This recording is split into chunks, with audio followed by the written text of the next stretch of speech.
10వ తరగతి పబ్లిక్ పరీక్షలు రాయబోతున్నటువంటి విద్యార్థులకు అభినందనలు, ఆశీస్సులు. ఉపాధ్యాయులందరికీ కూడా స్వాగతాభివందనాలు. ఈరోజు మనం 10వ తరగతి పరీక్షల గురించి, దాంట్లో తెలుగు భాషకు చెందినటువంటి పరీక్షలకు చెందినటువంటి అవగాహన కార్యక్రమాన్ని నిర్వహించుకుంటున్నాం. 17వ తేదీ రోజు మీకు మీ పబ్లిక్ పరీక్షలో తెలుగు పరీక్ష ప్రారంభమవుతుంది, మొదటి పేపర్. 18వ తేదీ నాడు రెండవ పేపర్ ఉంటుంది. ఇప్పటికీ చాలా స్కూళ్ళలో అందరు పిల్లలు కూడా పరీక్షలకు సిద్ధమై ఉంటారు.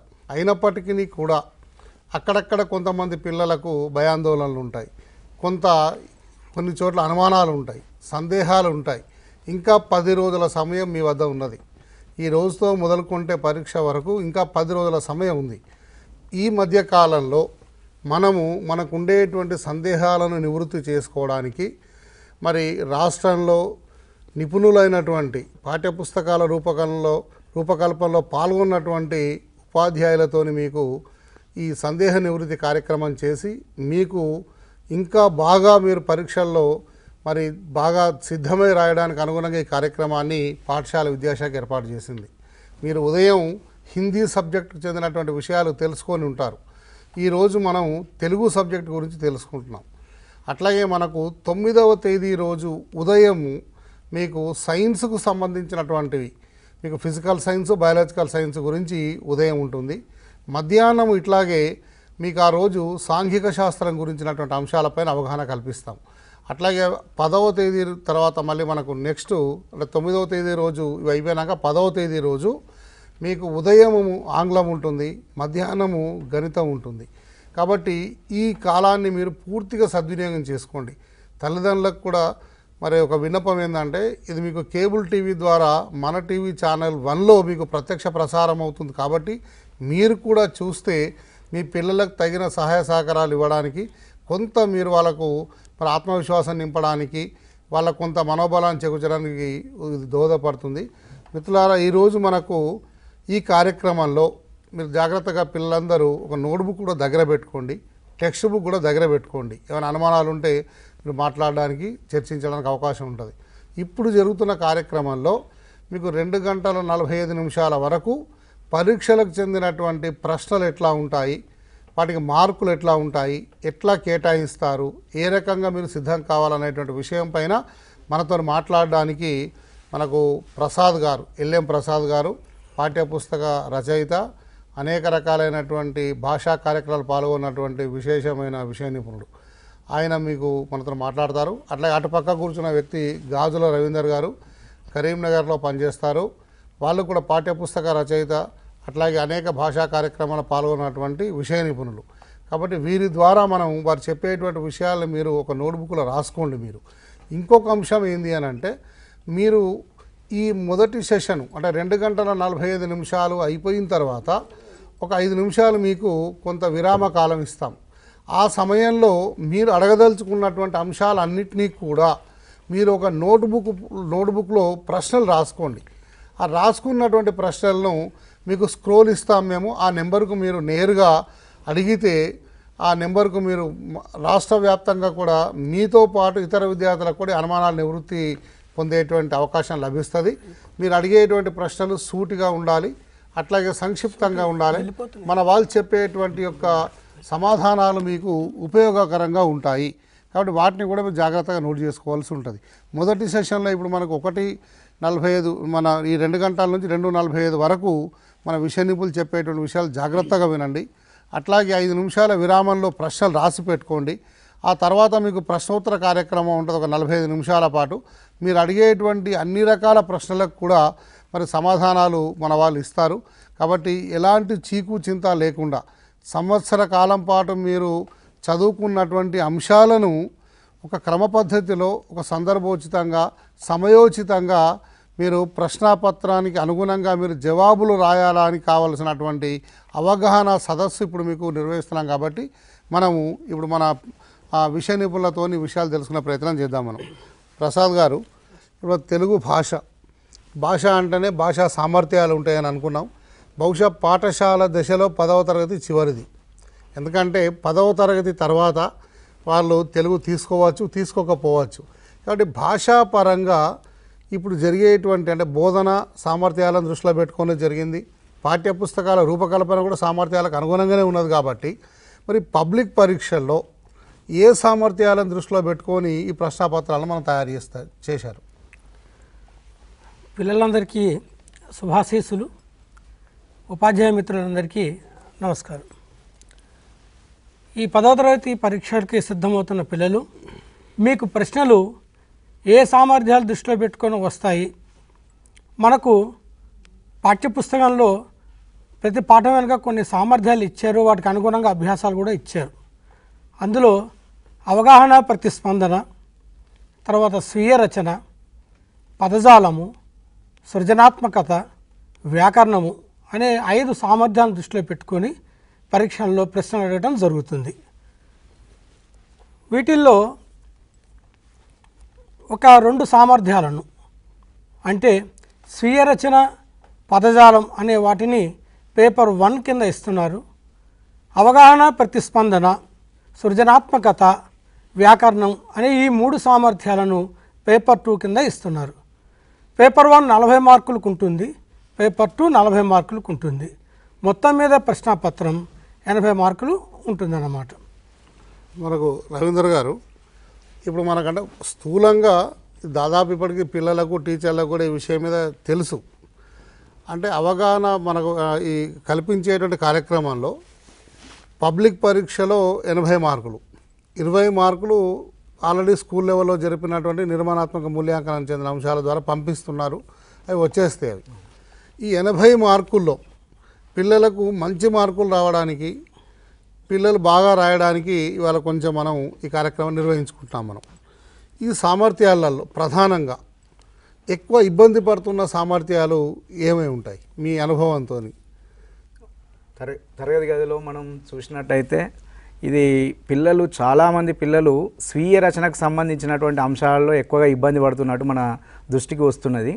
అంతేకాకుండా ఈ సృజనాత్మక అంశాలు, ఈ 2 అంశాల మీద ప్రధానమైనటువంటి శ్రద్ధ పెట్టినట్టయితే స్వీయ రచనలో అసలు ఈ ప్రశ్నలు పాఠ్యాంశం వెనుక ఉన్నటువంటివి రావు, పాఠ్యభాగంలో ఉన్నటువంటి బాక్స్ ప్రశ్నలు రావు. మరి ఏ రకంగా వీటిని రాయాలి అనే ఒక పిల్లలు ఈ కింది మీద అయ్యేటువంటి పరిస్థితులలో ఉన్నారు. ఈ కింది మీద అయ్యేటువంటి పరిస్థితులలో టీచర్స్ కూడా ఏమొస్తుందో చెప్పలేనటువంటి పరిస్థితి. ఇప్పుడు ఎన్ని గైడ్లు వాడినా గైడ్లు లేవు, గైడ్లకి వెళ్ళి ఏమి రావట్లేదు. అందుకే వాటిని ఎవరిని ఆశ్రయించాలి, ఈ అనుమానాలను ఎక్కడ నివృత్తి చేసుకోవాలి అనే అటువంటి మీమాంసలో పిల్లలు ఉన్నారు ఈరోజు. అటువంటి పరిస్థితులలో ఎక్కువగా స్వీయ రచన ప్రశ్నల మీద మనం శ్రద్ధ పెట్టినట్టయితే, అలాగే సృజనాత్మక అంశాల మీద శ్రద్ధ పెట్టినట్టయితే తప్పకుండా ఒక మంచి గ్రేడ్ సాధించవచ్చు. వింటున్నారు కదా పిల్లలు. అంటే మీరు కూడా మీ స్కూళ్ళలో ప్రీ ఫైనల్ పరీక్షలు రాసున్నారు. అట్లాగే సమ్మేటివ్ 1కు చెందినటువంటి యొక్క ప్రశ్న జవాబులు కూడా మీరు రాసి ఉన్నారు.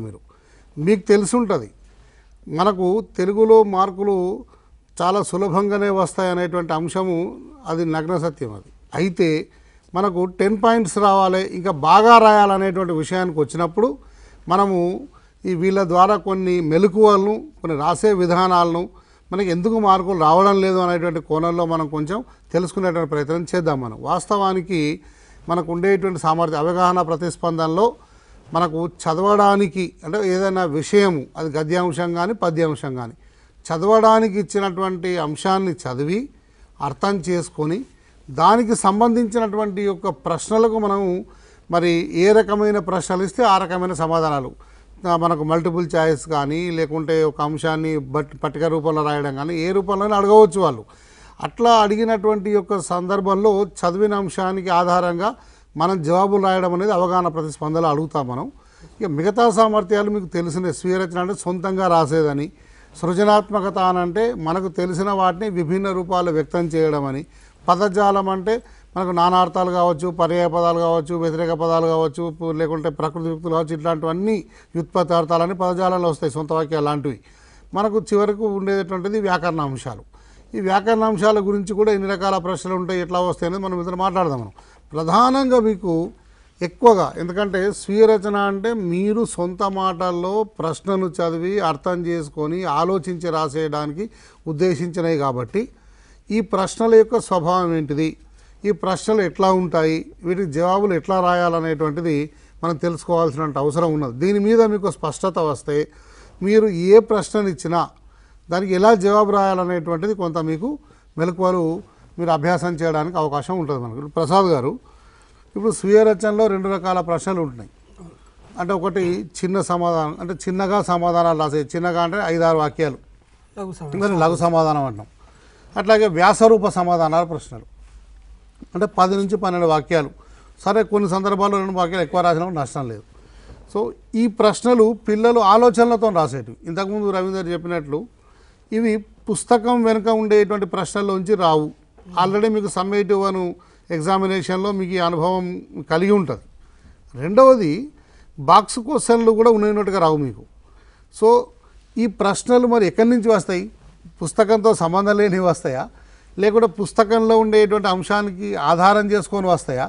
అసలు ఈ స్వీయ రచనలో వచ్చేటువంటి ప్రశ్నల స్వభావం ఏంటిది, ఎట్లా ఉంటాయి ఇవి? చాలామందికి ఉండే అపోహ ఏంటంటే పుస్తకంలోవి ఇవ్వరంట, వేరెక్కడి నుంచో అడుగుతారంట. అట్లాంటిది ఏమీ లేదు పిల్లలు. పుస్తకంలో ఉండే విషయం ఆధారంగానే ప్రశ్న అడగబట్టడం జరుగుతుంది. అట్లా అంటే అభ్యాసంలో ఉన్న ప్రశ్నలు నేరుగా అడగటం కాదు. మనం ఒక పాఠాన్ని చదివినప్పుడు పాఠాన్ని అర్థం చేసుకోవాలి. పాఠంలో కొన్ని కీ కాన్సెప్ట్స్ అంటాం, దాన్ని కీలకమైన భావనలు ఉంటాయి, కొన్ని కీలక పదాలు ఉంటాయి, కొన్ని కీలక వాక్యాలు ఉంటాయి. వాటిని మనం అర్థం చేసుకుంటే వాటిని ప్రశ్నల కింద మార్చి ఇచ్చే అవకాశం ఉంటుంది. కాబట్టి పాఠాన్ని ఒకసారి చదవాలి, పాఠం మొత్తాన్ని అర్థం చేసుకుంటూ పాఠంలో వాడుతున్నటువంటి ఆ వాక్యాలు ఏ సందర్భంలో వాడారు, దాంట్లో ఉండే విశేషం ఏమిటి అని అర్థం చేసుకున్నప్పుడు వాటిని ప్రశ్నల కింద మార్చి అడిగితే రాసే ఛాన్స్ ఉంటుంది. అంత తప్పించి వేరే ఎక్కడో బయట నుంచి ఇవ్వరు. ఇప్పుడు ఉదాహరణకి భాగ్యరెడ్డి వర్మ పాఠం ఉంది, మీరు చదివారు. ఆ పాఠంలో సాంఘిక దురాచారాలు, మూఢనమ్మకాలు అన్నాడు. మూఢనమ్మకాలు అంటే ఏమిటో అక్కడ చర్చిస్తారు కదా క్లాసులో. ఇప్పుడు దాన్ని తీసుకొని ఏం చేస్తారు? భాగ్యరెడ్డి వర్మ మూఢనమ్మకాలు పోగొట్టడానికి ఏం చేశాడు అని అడిగితే పుస్తకంలో ఉంటుంది, రాస్తారు. కానీ ఆ మూఢనమ్మకాలు అనేది తీసుకొని ఈ మూఢనమ్మకాలను పోగొట్టడానికి నువ్వైతే ఏం చేస్తావు? మూఢనమ్మకాలు ప్రజల మనసులో బలంగా నాటుకుపోవడానికి గల కారణాలు ఏమిటి అని అడిగినప్పుడు ఈ మూఢనమ్మకాలు అనేది పుస్తకాన్ని బేస్ చేసుకొని అడిగిందే కానీ బయట నుంచి అడిగింది కాదు. కాబట్టి ఒక పాఠాన్ని చదివేటప్పుడు కొంత లోతుగా అధ్యయనం చేస్తే ఆ పాఠంలో ఉండే విషయాన్ని ఆధారంగానే ప్రశ్నలు ఇవ్వబడతాయి. అట్లాగే స్వీయ రచనలో ఈ పద్య భాగం నుంచి 2 ప్రశ్నలు, గద్య భాగం నుంచి 2 ప్రశ్నలు ఇవ్వడం జరుగుతుంది. ఇందులో తప్పనిసరిగా కవి లేక రచయితకు సంబంధించినటువంటి ప్రశ్న కూడా అడుగుతారు. చాలామంది పిల్లలు ఈ సందర్భంగా అడుగుతూ ఉంటారు, కొంతమంది ఉపాధ్యాయ మిత్రులు కూడా అడిగారు, మరి కవి లేక రచయితకు సంబంధించినవి వచ్చినప్పుడు ఎలా వస్తాయి, ఏమిస్తారు అని. ఒకసారి పిల్లలు ఆలోచించండి. మనము కవి గురించి తెలుసుకోవాలి అంటే ఏమిటి మనకు ఆధారం? పాఠ్యపుస్తకంలో 1 కవి పరిచయం, 2 ఆ కవి రచన. ఏ పాఠమైతే మనకి ఆ రచయిత లేక కవి రాశాడో అది కూడా రచయిత యొక్క శైలిని, ఆయన ప్రత్యేకతను, ఆయన భాషాజాలాన్ని మొత్తాన్ని తెలియజేస్తుంది. దాన్ని మనం పట్టుకోవాలి. నిజాన్ని మనం ఏం చేస్తున్నాం? పాఠం చదువుతున్నాం, పాఠంలో ఉండే విషయాన్ని వింటున్నాం, మర్చిపోతున్నాం. కానీ అక్కడే కవి యొక్క ఆత్మ మనకు బయటపడుతుంది. కాబట్టి కవి గురించి మనం చెప్పదలుచుకుంటే కవి పరిచయం పట్టిక మీద మనకి అవగాహన ఉండాలి, పాఠం మీద కూడా అవగాహన ఉండాలి. ఉదాహరణకి కొన్ని ప్రశ్నలు మీకు అడుగుతూ ఉంటారు, మీ పాఠ్యభాగం ఆధారంగా పోతన శైలిని రాయండి అని. చాలామంది పోతన శైలి అంటే ఏమనుకుంటారు? అమ్మో చాలా పెద్ద ప్రశ్న ఇది, పోతన శైలి ఎట్లా రాస్తారు పోరగాన్లు, లేకపోతే టీచర్లు ఎలా రాస్తారు అని. పోతన శైలి రాయడం అంటే పోతన రాసిన రచనలన్నీ ఎవరు చదవరండి. ఎక్కడ చదువుతారు చెప్పండి? ఆయన మహాభాగవతం రాశాడు, వీరభద్ర విజయ రాశాడు, భోగిని దండకం రాశాడు, నారాయణ శతకం రాశాడు. ఇన్ని పుస్తకాలు చదివి మనం ఆయన శైలి చెప్తున్నామా? చెప్పం కదా. మరి 10th క్లాస్ స్టాండర్డ్లో పోతన శైలి అడిగిందంటే దేన్ని దృష్టిలో పెట్టుకొని అడుగుతాడు? మీ పాఠాన్ని దృష్టిలో పెట్టుకొని. కవి పరిచయంలో ఒక మాట వాడింది, పోతన శైలి ఎట్లా ఉంటుంది? శబ్దాలంకారాలతో కూడుకొని ఉంటుంది, భక్తి రసంగా ప్రధానమై ఉంటుంది అని. దాన్ని పాఠంలో మీరు గమనిస్తే కనిపిస్తుంది. మనకి పాఠంలో చూడండి, చాలా పద్యాలలో ఈ శబ్దాలంకారాలకు సంబంధించినటువంటి పదాలు ఉన్నాయి. మీరు చూసారా లేదు? నిరయంబై, నిబద్ధమై, ధరణి నిర్మూలంబై అంటాడు. ఇది అంత్యానుప్రాసం. అట్లాగే పొడవున కురిచేయి అంటాడు, ఇది చేకానుప్రాసం. అట్లాగే ఇంకా చెప్తుంటాడు రమ్మ మానవకోత్తమ తెమ్మ అని చెప్పి లెమ్మ తెమ్మ అనే అంత్యానుప్రాస పదాలు వాడుతుంటాడు. వీటిని బట్టి మీరు పోతన శైలి ఏ విధంగా ఉంటుందో నిర్ణయించుకోవచ్చు. పోతన శైలి శబ్దాలంకారాలతో కూడుకుని ఉంది, భక్తిరసి ప్రధానంగా ఉంటుంది, పాత్రోచితంగా ఉంటుంది, ఇద్దరు పాత్రలు ఎదురెదురు నిలబడి మాట్లాడుతున్నట్టుగా నాటకీకరణ చేసినట్టుగా ఉంటుంది. ఎందుకంటే ఆ పాటల్లో మీరు చూడండి, బలిచక్రవర్తి, శుక్రాచార్యుడు, వామనుడు ముగ్గురు ఎదురుగా నుంచొని ఒక డ్రామా వేస్తున్నట్టుగా రాసింది. అది ఇదే శైలి. మీరు రాయటంలో ఇంతకంటే పెద్ద కన్ఫ్యూజ్ కాక్కర్లేదు, పరేషాన్ కాక్కర్లేదు. కథ చాలామంది శైలి అనగానే చాలా పెద్దగా ఆలోచిస్తుంటారు. అట్లాంటిది ఏం లేదు పిల్లలు. మీరు ఆ పాఠాన్ని అర్థం చేసుకొని కవి ఏ విధంగా రాశాడో చూస్తే సరిపోతుంది. అట్లాగే ఇంకా ఈ లఘు సమాధాన ప్రశ్నలు సార్. ప్రసాద్ గారు సార్ చెప్పండి. ఇప్పుడు ఈ ప్రశ్నల గురించినటువంటి కొంత వివరణ ఎట్లా ఉంటుంది ఏందనేటువంటిది చెప్పారు. అంటే లఘు సమాధాన ప్రశ్నలలో 4 ప్రశ్నలు ఉంటాయనేది అందరికీ తెలిసిన విషయం. పిల్లలు వింటున్నారు కదా జాగ్రత్తగా. ఈ 4 ప్రశ్నల్లో ఒక్కొక్క దానికి 3 మార్కులు ఉన్నాయి. అయితే ఈ 4 ప్రశ్నల్లో తప్పనిసరిగా మీరు అంటే ఒక ప్రశ్న కవి గురించి వస్తుంది, అట్లాగే మిగతా 3 ప్రశ్నలు మిగతా పాఠాల్లోంచి వస్తాయి. సో కాబట్టి కవి గురించి అడిగేటువంటి ప్రశ్నను వచ్చినప్పుడు పిల్లలు కవికి చెందినటువంటి వివరాలను తెలుసుకొని ఉండాలి.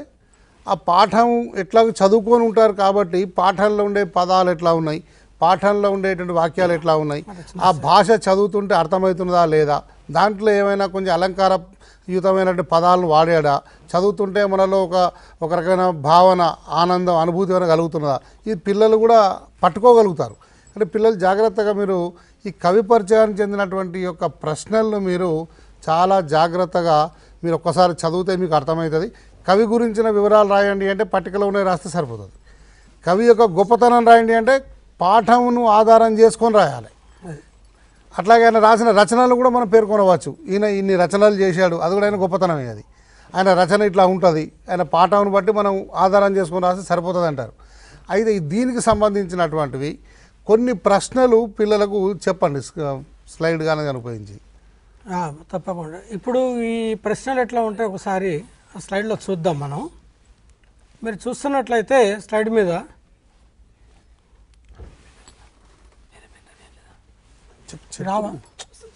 నరసింహశతకర్త ఎవరు, ఆయన రచనలోని ప్రత్యేకత ఏమిటి, కృష్ణస్వామి ముదిరాజు అనేక రంగాల్లో ప్రజ్ఞాశాలి ఎట్లాగో తెలుపండి, అలిశెట్టి ప్రభాకర్ కవి మరియు కళాకారుడు ఎట్లాగో తెలుపండి, పాకాల యశోదారెడ్డి కథల ప్రత్యేకత ఏమిటి అని ఇప్పుడు మీరు చూసినటువంటి ఈ 4 ప్రశ్నలు మీకు కనిపిస్తున్నాయి. ఇవన్నీ కూడా కవి లేక రచయిత పరిచయాలను దృష్టిలో పెట్టుకుంటే రాయవచ్చు అన్నమాట. ఈ విధంగా ఉండే అవకాశం ఉంటుంది. పిల్లలు మీరు ఒకసారి జాగ్రత్తగా చూడండి ప్రశ్నలలో అంటే ఒకటి రచనల్లో ప్రత్యేకత ఏంది అని అడిగారు, లేకుంటే రచయిత యొక్క గొప్పతనం ప్రజ్ఞాశాలి ఎందుకు ఎట్లాగో తెలపండి అని అడిగారు, కవి మరియు కళాకారుడు ఎట్లాగో తెలపండి అని అడిగారు, యశోదారెడ్డి కథల ప్రత్యేకత ఏంది అన్నారు. కథల ప్రత్యేకత అంటే మీరు అన్ని కథలు చదవరు, ఇప్పుడు ఉన్నటువంటి కొత్త పాఠమే ఒక కథ. కాబట్టి ఆ కథను ఆధారం చేసుకొని అంటే పాఠాన్ని మీరు ఒకవేళ జాగ్రత్తగా చదివి ఉండి, లేకుంటే పాఠం చెప్పేటప్పుడు అందులో ఉండేటువంటి విశేషాంశాలను మీ టీచర్ ద్వారా గ్రహించి ఉంటే, ఈ కథలో తెలంగాణ పదజాలం ఉపయోగించారు, ఈ కథ ఎప్పటికి కూడా ఒక భావాత్మకమైంది, ఇది ఒక కొత్త బాట అనేటువంటి పేరుకు తగినట్టుగా ఉన్నది అని ఇట్లా దానికి చెందినటువంటి ఒక ప్రత్యేకతలు మీరు రాయడానికి అవకాశం ఉంటుంది. కాబట్టి లఘు సమాధాన ప్రశ్నల్లో కవి పరిచయం గురించి రాసేటప్పుడు కవులకు చెందినటువంటి యొక్క వివరాలను, అట్లాగే పాఠంలో ఉండేటువంటి యొక్క విశేషాంశాలను, ఆ భాషను, అందులో ఉండే పదజాలాన్ని దృష్టిలో పెట్టుకొని మీరు ఒకవేళ జవాబులు 5-6 వాక్యాలు ఇట్లా రాయగలిగితే తప్పనిసరిగా మీకు మంచి మార్కులు రావడానికి అవకాశం ఉంటుంది ఈ లఘు సమాధాన ప్రశ్నలలో కవికి సంబంధించినటువంటి. ఇప్పుడు ప్రసాద్ గారు అట్లాగే ఈ లఘు సమాధాన ప్రశ్నలలో మనకు కవి పరిచయం గురించి చెప్పారు రవీందర్ గారు. ఈ లఘు సమాధాన ప్రశ్నలలో ఇంకా మిగతా ప్రశ్నలు, ఈ మిగతా ప్రశ్నలు కూడా ఎట్లా ఉంటాయి, ఏ రకంగా పిల్లలు కొంచెం దాని గురించి సిద్ధమైతే మంచిగా ఉంటుంది. మామూలుగా లఘు సమాధాన ప్రశ్నలలో మనం చూసినట్టయితే ఎక్కడ కూడా పుస్తకంలో పిల్లవాడు చదివేటప్పుడు వ్యాసరూప సమాధాన ప్రశ్నలకు కానీ లఘు సమాధాన ప్రశ్నలకు కానీ పిల్లవాడు పుస్తకాన్ని ఆమూలాగ్రంగా చదవాలి. ప్రతి పాఠాన్ని కూడా చదివేటువంటి క్రమంలో కీలక పదాలు ఏమున్నాయో అండర్లైన్ చేసుకోవాలి. కీలకాంశాలని అండర్లైన్ చేసుకోవాలి.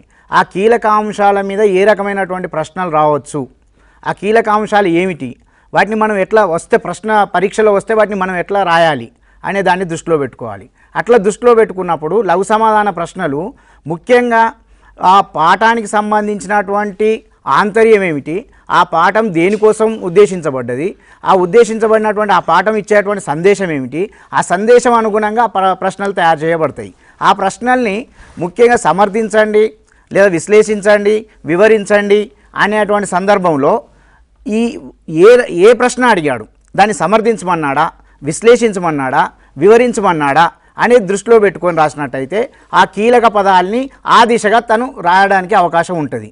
అంతేకాకుండా ఇప్పుడు మనం చూసినట్టయితే జీవన భాష్యం ద్వారా కవి అందించిన సందేశం ఏమిటి అని ఒక ప్రశ్న ఉంది. అంటే కవి ఎటువంటి సందేశాన్ని ఆ పాఠం ఆధారంగా పాఠాన్ని క్షుణ్ణంగా చదివితే తప్ప మనం దాన్ని రాయలేం. అది 5 వాక్యాలలో రాయాలి, 5-6 వాక్యాల్లో రాయాలి అంటే దానిలో ఉన్నటువంటి సారాంశం ఏమిటి, ఆ సారాంశాన్ని దృష్టిలో పెట్టుకొని కవి దేని మీద ముఖ్యంగా తను చెప్పదలుచుకున్న అంశాన్ని చెప్పాడు అనేది మనం దృష్టిలో పెట్టుకోవాలి. అలాగే దానశీలం పాఠం ఆధారంగా బలిచక్రవర్తి స్వభావాన్ని విశ్లేషించండి అన్నాం. బలిచక్రవర్తి స్వభావాన్ని విశ్లేషించు అన్నప్పుడు పాఠాన్ని ఆమూలాగ్రంగా చదవాలి.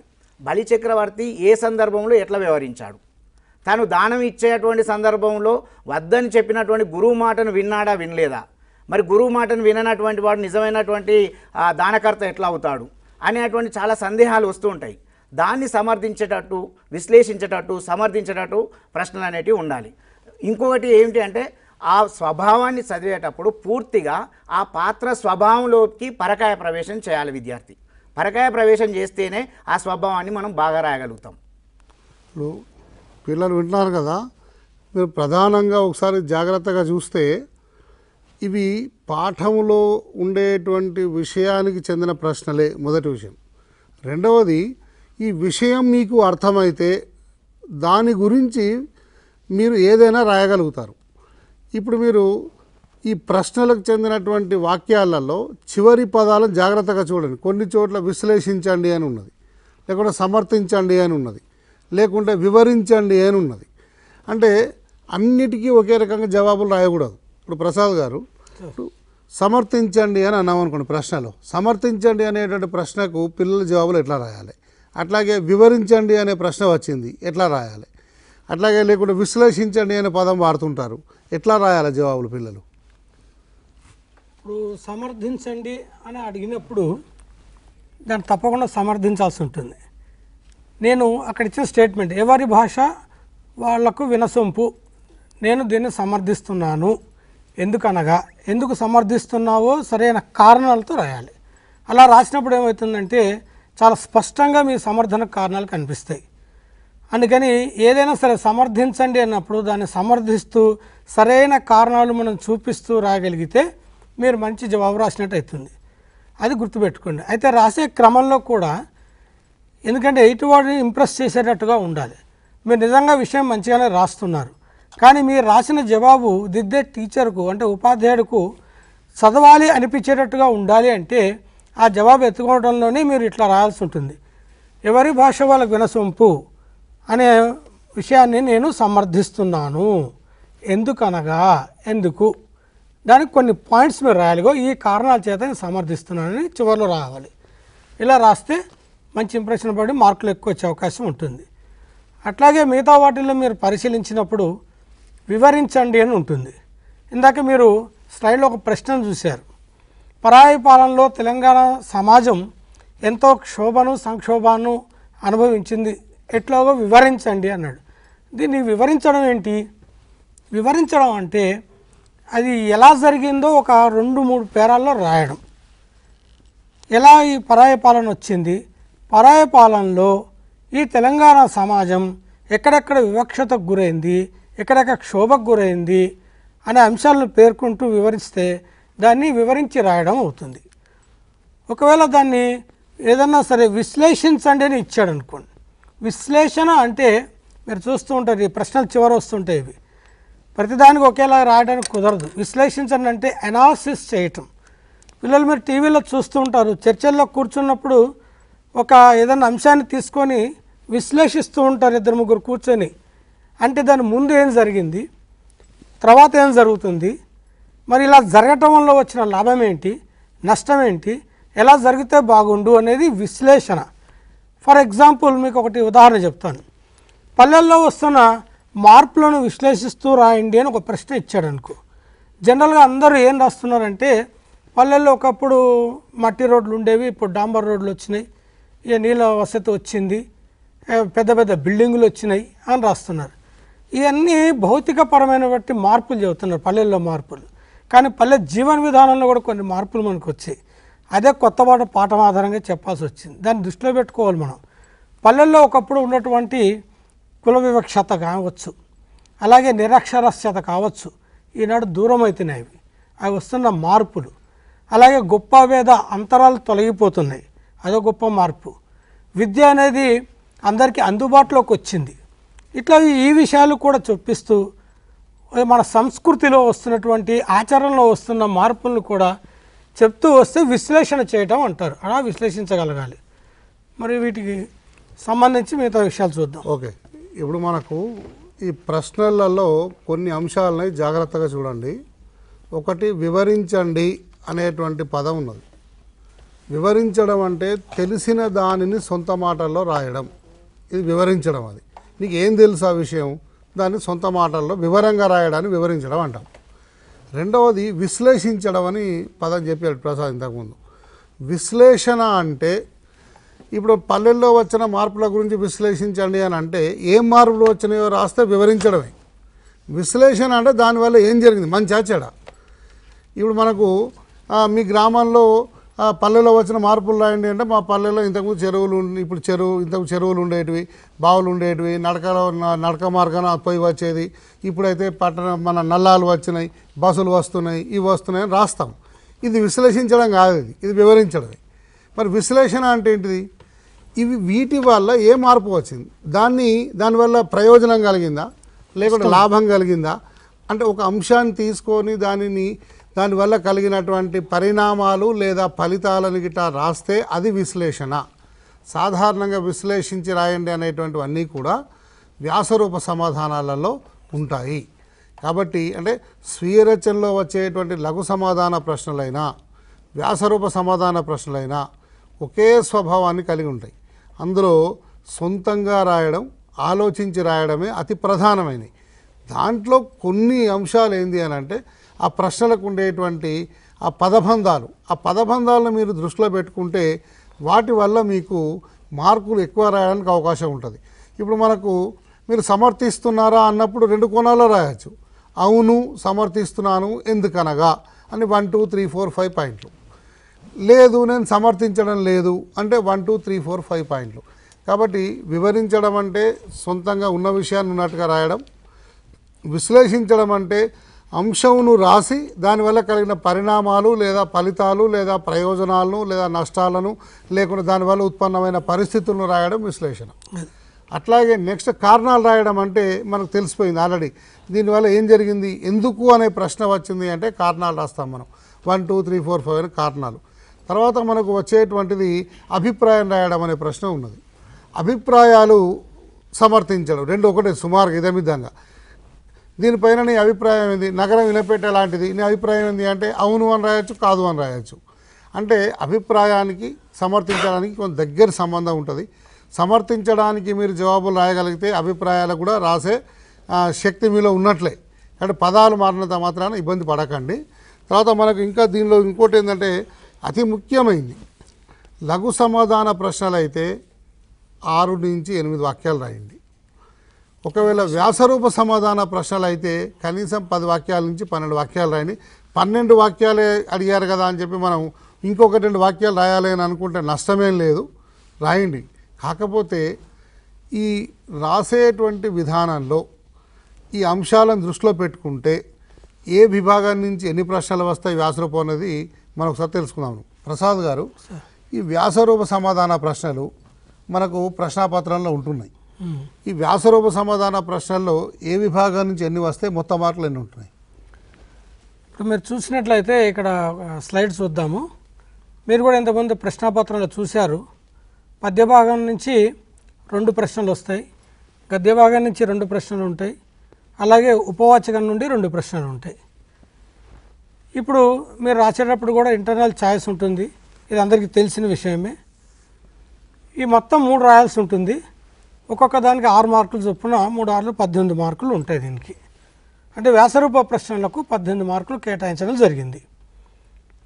తర్వాత ఇప్పుడు అంటే ఈ 18 మార్కులు ప్లస్ 12 మార్కులు కలిపితే మొత్తం 30 మార్కులు. ఈ 30 మార్కుల గురించి ఇంతకుముందు రవీంద్ర గారు చెప్పారు. ఈ 30 మార్కులే చాలా అంటే ఇబ్బంది పెట్టేవి. ఇబ్బంది అని అంటే రాస్తారు, మార్కులు వస్తాయి. అయితే ఏది రాసినా మార్కులు పడతాయి అనేటువంటి అపోహ కూడా చాలామందికి ఉన్నది. పడవు. ఇది చాలా అందరూ గుర్తుంచుకోండి. ప్రశ్నను ఆల్రెడీ పుస్తకాల్లో ఉండే విషయానికి చెందిన ప్రశ్నే ఉంటుంది కాబట్టి ఆ ప్రశ్నను అర్థం చేసుకోవాలి. అర్థం చేసుకున్న తర్వాత దీనికి జవాబును ఎలా మొదలు పెట్టాలనేది నిర్ణయించుకోండి. ఆ తర్వాత దీనికి చెందిన అంశాలు ఏమేమి పొందుపరచాలో, ఎన్ని వాక్యాలు అనేది మొదలు మీరు ఒకసారి మననం చేసుకున్న తర్వాతనే కాగితం మీద పెట్టి రాయండి. అయితే ఈ రాసే క్రమంలో ఒక నిర్దిష్టత ఉండాలి. అయితే దీనికి ప్రశ్నలకు జవాబులు రాసేటువంటి విధానాన్ని దృష్టిలో పెట్టుకొని మార్కులు ఉంటాయి. ఎట్లా రాస్తే అట్లా మార్కులు రావు. కాబట్టి పిల్లలందరూ కూడా 30 మార్కుల్లో మీకు ఎక్కువ మార్కులు రావాలంటే ఇప్పుడు చెప్పే సూచనలను దృష్టిలో పెట్టుకోండి. అయితే తప్పనిసరిగా ప్రతి ప్రశ్నకు మీరు ఎంతో కొంత రాయగలుగుతారు. మీరు రాయలేనటువంటి ప్రశ్నలే ఉండవు. మీరు రాయగలిగే ప్రశ్నలే ఉంటాయి, కానీ ఆలోచించి రాసేటట్టు ఉంటాయి. మనకు జవాబులు తెలిసినట్టే అనిపిస్తాయి, కానీ ఆ ఆలోచనలను ఒక క్రమబద్ధంగా కాగితం మీద పెట్టడమే మీలో ఉండేటువంటి నైపుణ్యం. మీ శక్తికి అది ప్రతీక. మీలో భాషా సామర్థ్యానికి అదొక గీటు రాయేది. కాబట్టి ఎలా రాస్తే ఎన్ని మార్కులు పడతాయి అనేటువంటిది మీరు వ్యాసరూప సమాధాన ప్రశ్నలు ఒకసారి చూద్దాం. మనం ఒకసారి రవీందర్ గారు ఇప్పుడు వ్యాసరూప ప్రశ్నల్ని ఒక్కసారి ప్రశ్నలు కూడా చదివి వినిపిస్తే ఒక ఐడియా వస్తుంది. ఆ తర్వాత మార్కుల గురించి చెప్పండి. ఇప్పుడు జీవన భాష్యం ద్వారా కవి అందించిన సందేశం ఏమిటి? దానశీలం పాఠం ఆధారంగా బలిచక్రవర్తి స్వభావాన్ని విశ్లేషించండి అనే ఆ ప్రశ్న ఉన్నదనుకోండి. ఇక్కడ వాల్మీకి రామాయణం రచనకు దారితీసిన పరిస్థితులను వివరించండి. రావణుడు సీతను అపహరించిన సంఘటన గురించి రాయండి. ఈ ప్రశ్నల్ని మనం ఒకసారి చూసినట్టయితే వాల్మీకి రామాయణ రచనకు దారితీసిన పరిస్థితులు అంటే వాల్మీకి రామాయణం రాయడానికి వెనుకున్నటువంటి నేపథ్యం.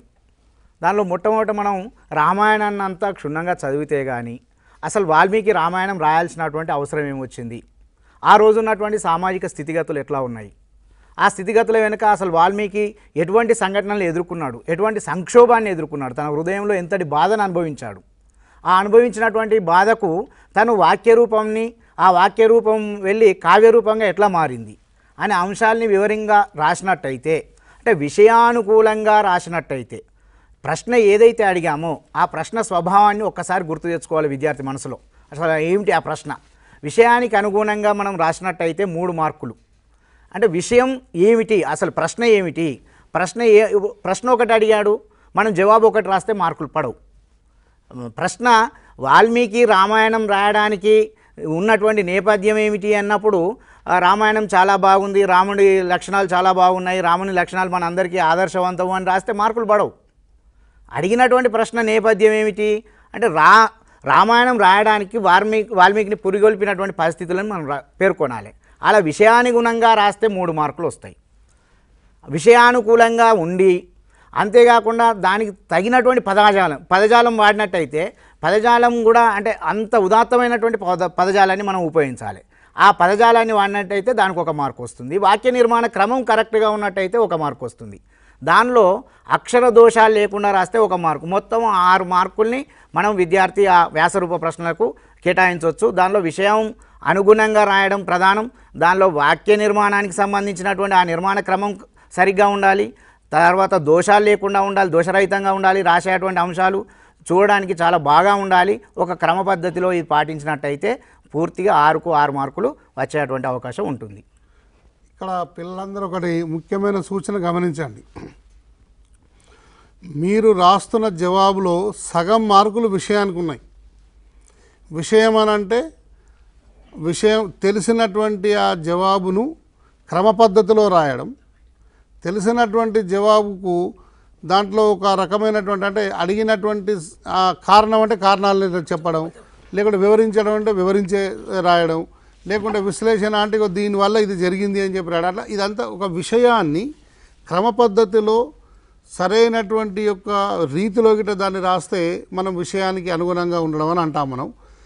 మనము ఇంకొకటి ఏంటంటే విషయం అంటే చిన్న విషయాన్ని ఎక్కువ రాయడము, ఎక్కువ విషయాన్ని చిన్నగా రాయడం కాదు. వాళ్ళు ఏమడిగారో దాన్ని దృష్టిలో పెట్టుకొని 6 మార్కులు అంటే కనీసం ఒక 10-12 వాక్యాలు మొదలు మీ మైండ్లో రాయగలిగేటంత ఆలోచించుకొని ఉండాలి మీరు. అట్లాగే ఆ విషయంలో కిందిది మీద మీది కింద కాకుండా క్రమ పద్ధతిలో రాయడానికి మీరు ప్రాక్టీస్ చేయాలి. అది విషయం అంటే. ఇప్పుడు తగిన పదజాలం అంటే సందర్భాన్ని బట్టి, అంటే మంచి జాతీయాలు కానీ, లేకుంటే దాంట్లో సందర్భోచితంగా సామెతలు కానీ, లేకుంటే దానికి సందర్భోచితమైన పదజాలం కానీ మీ పుస్తకంలో చదువుతుంటే మీకు అర్థమవుతుంటే ఏం పదాలు వాడారు, మనం ఏం వాడాలన్నది అట్లా ఉండాలి. వాక్య నిర్మాణం అంటే సరిగా, అంటే అసంపూర్తి వాక్యాలు ఉండడము, లేకుంటే కొన్ని వాక్యాలు చదివితే మనకు భావం అర్థం కాదు. కాబట్టి ఆ వాక్యాన్ని చదివితే ఎదుటి వాళ్ళకి అర్థమయ్యే రీతిలో మీరు వాక్య నిర్మాణం ఉండేటట్టుగా జాగ్రత్త పడండి. ఇంపార్టెంట్ విషయం ఏంటి అని అంటే చాలామంది అనుకుంటారు మేము జవాబులు బాగానే రాసాం, మాకు మేము 10 పాయింట్స్ వస్తాయి అనుకున్నాం కానీ మాకు 8 మన ఇది A+ A1 రాలేదు, మాకు 9 పాయింట్సే వచ్చినాయి అనుకుంటారు. ఎందుకంటే ఇక్కడ స్పెల్లింగ్ మిస్టేక్స్ లేకుండా రాస్తే మనకు మార్కులు వస్తాయి. అయితే ఇక్కడ దృష్టిలో పెట్టుకోవాల్సిన విషయం ఏంటంటే మీరు జవాబు ఎంత బాగా రాసినా స్పెల్లింగ్ మిస్టేక్లో కూడా ఒక మార్కు ఉంటుందన్న విషయం మర్చిపోకండి. అట్లా అని స్పెల్లింగ్ మిస్టేక్లో ప్రాక్టీస్ చేయాల్సిన పని లేదు. నేను అనేది మీరు ఎక్కువగా మీరు పుస్తకం చదువుతుంటే మీరు ఆ పదాలు మీకు తెలియకుండానే సరిగా రాసేటువంటి అభ్యాసం మీకు కలుగుతుంది. అయితే ఎన్ని స్పెల్లింగ్ మిస్టేక్లు పోయినా ఆ ప్రశ్నకు 1 మార్కు కంటే ఎక్కువ కట్ కాదనేది కూడా గుర్తుంచుకోండి. కాబట్టి మీకు రాసే శక్తి ఉన్నది కాబట్టి మీరు రాస్తే మీకు కనీసం సగం మార్కులు వస్తాయి. మంచి పదజాలం వాక్య నిర్మాణం గిట్ట ఉంటే 5 మార్కులు వచ్చేటందుకు స్కోప్ ఉన్నది. దాదాపుగా మీకు ఎక్కువ, ఫర్ ఎగ్జాంపుల్ మీరు 10 వాక్యాలు రాస్తే ఒక్క వాక్యానికి ఒక స్పెల్లింగ్ మిస్టేక్ను పట్టించుకోరు. కానీ ఒక వాక్యంలో 2-3 స్పెల్లింగ్ మిస్టేక్లు ఉండి ఓవరాల్గా ప్రతి వాక్యంలో గిట్ట మీకు స్పెల్లింగ్ మిస్టేక్లు ఉంటే 10 వాక్యాలు రాస్తే 10 ఉన్నాయి అనుకోండి, మార్క్ కట్ అవుతుంది. కాబట్టి మీరు దాన్ని దృష్టిలో పెట్టుకొని కొంత బాగా అభ్యాసం చేయండి. మీకు ఎందుకంటే 6 ప్రశ్నలు ఉన్నాయి. మీరు పద్య భాగం నుంచి 1 రాయాలి, గద్య భాగం నుంచి 1 రాయాలి, ఉపవాచకం నుంచి 1 రాయాలి. ఎక్కువ స్పెల్లింగ్ మిస్టేక్లు అయితే 3 మార్కులు దీంట్లోనే పోతాయి. స్పెల్లింగ్ మిస్టేకులతో రాసేటాలకు లఘు సమాధాన ప్రశ్నలు 4 ఉన్నాయి. అక్కడ ఒక్కొక్క దానికి ఒక్కొక్క మార్కు పోతుంది. కాబట్టి 4ను 3 7 మార్కులు పోతాయి. అట్లాగే రెండో పేపర్లో సృజనాత్మకత కూడా మీరు సొంతంగా రాయాల్సి ఉంటుంది. అందులో మీకు 10 మార్కులు ఉన్నాయి. అంటే 2 ప్రశ్నలకు రాయాల్సి ఉంటుంది కాబట్టి 2 మార్కులు పోతాయి. అంటే మీకు తెలియకుండానే 9 నుంచి 10 మార్కులు స్పెల్లింగ్ మిస్టేక్లో పోయే అవకాశం ఉన్నది పేపర్ మొత్తంలో. అప్పుడు ఏమవుతుంది, మనకు మీరు జవాబులు బాగా రాసినా 90ని రీచ్ కాలేరు. కాబట్టి మీకు 10 పాయింట్స్ రావు. ఈ విషయం గుర్తుపెట్టుకోవాలి.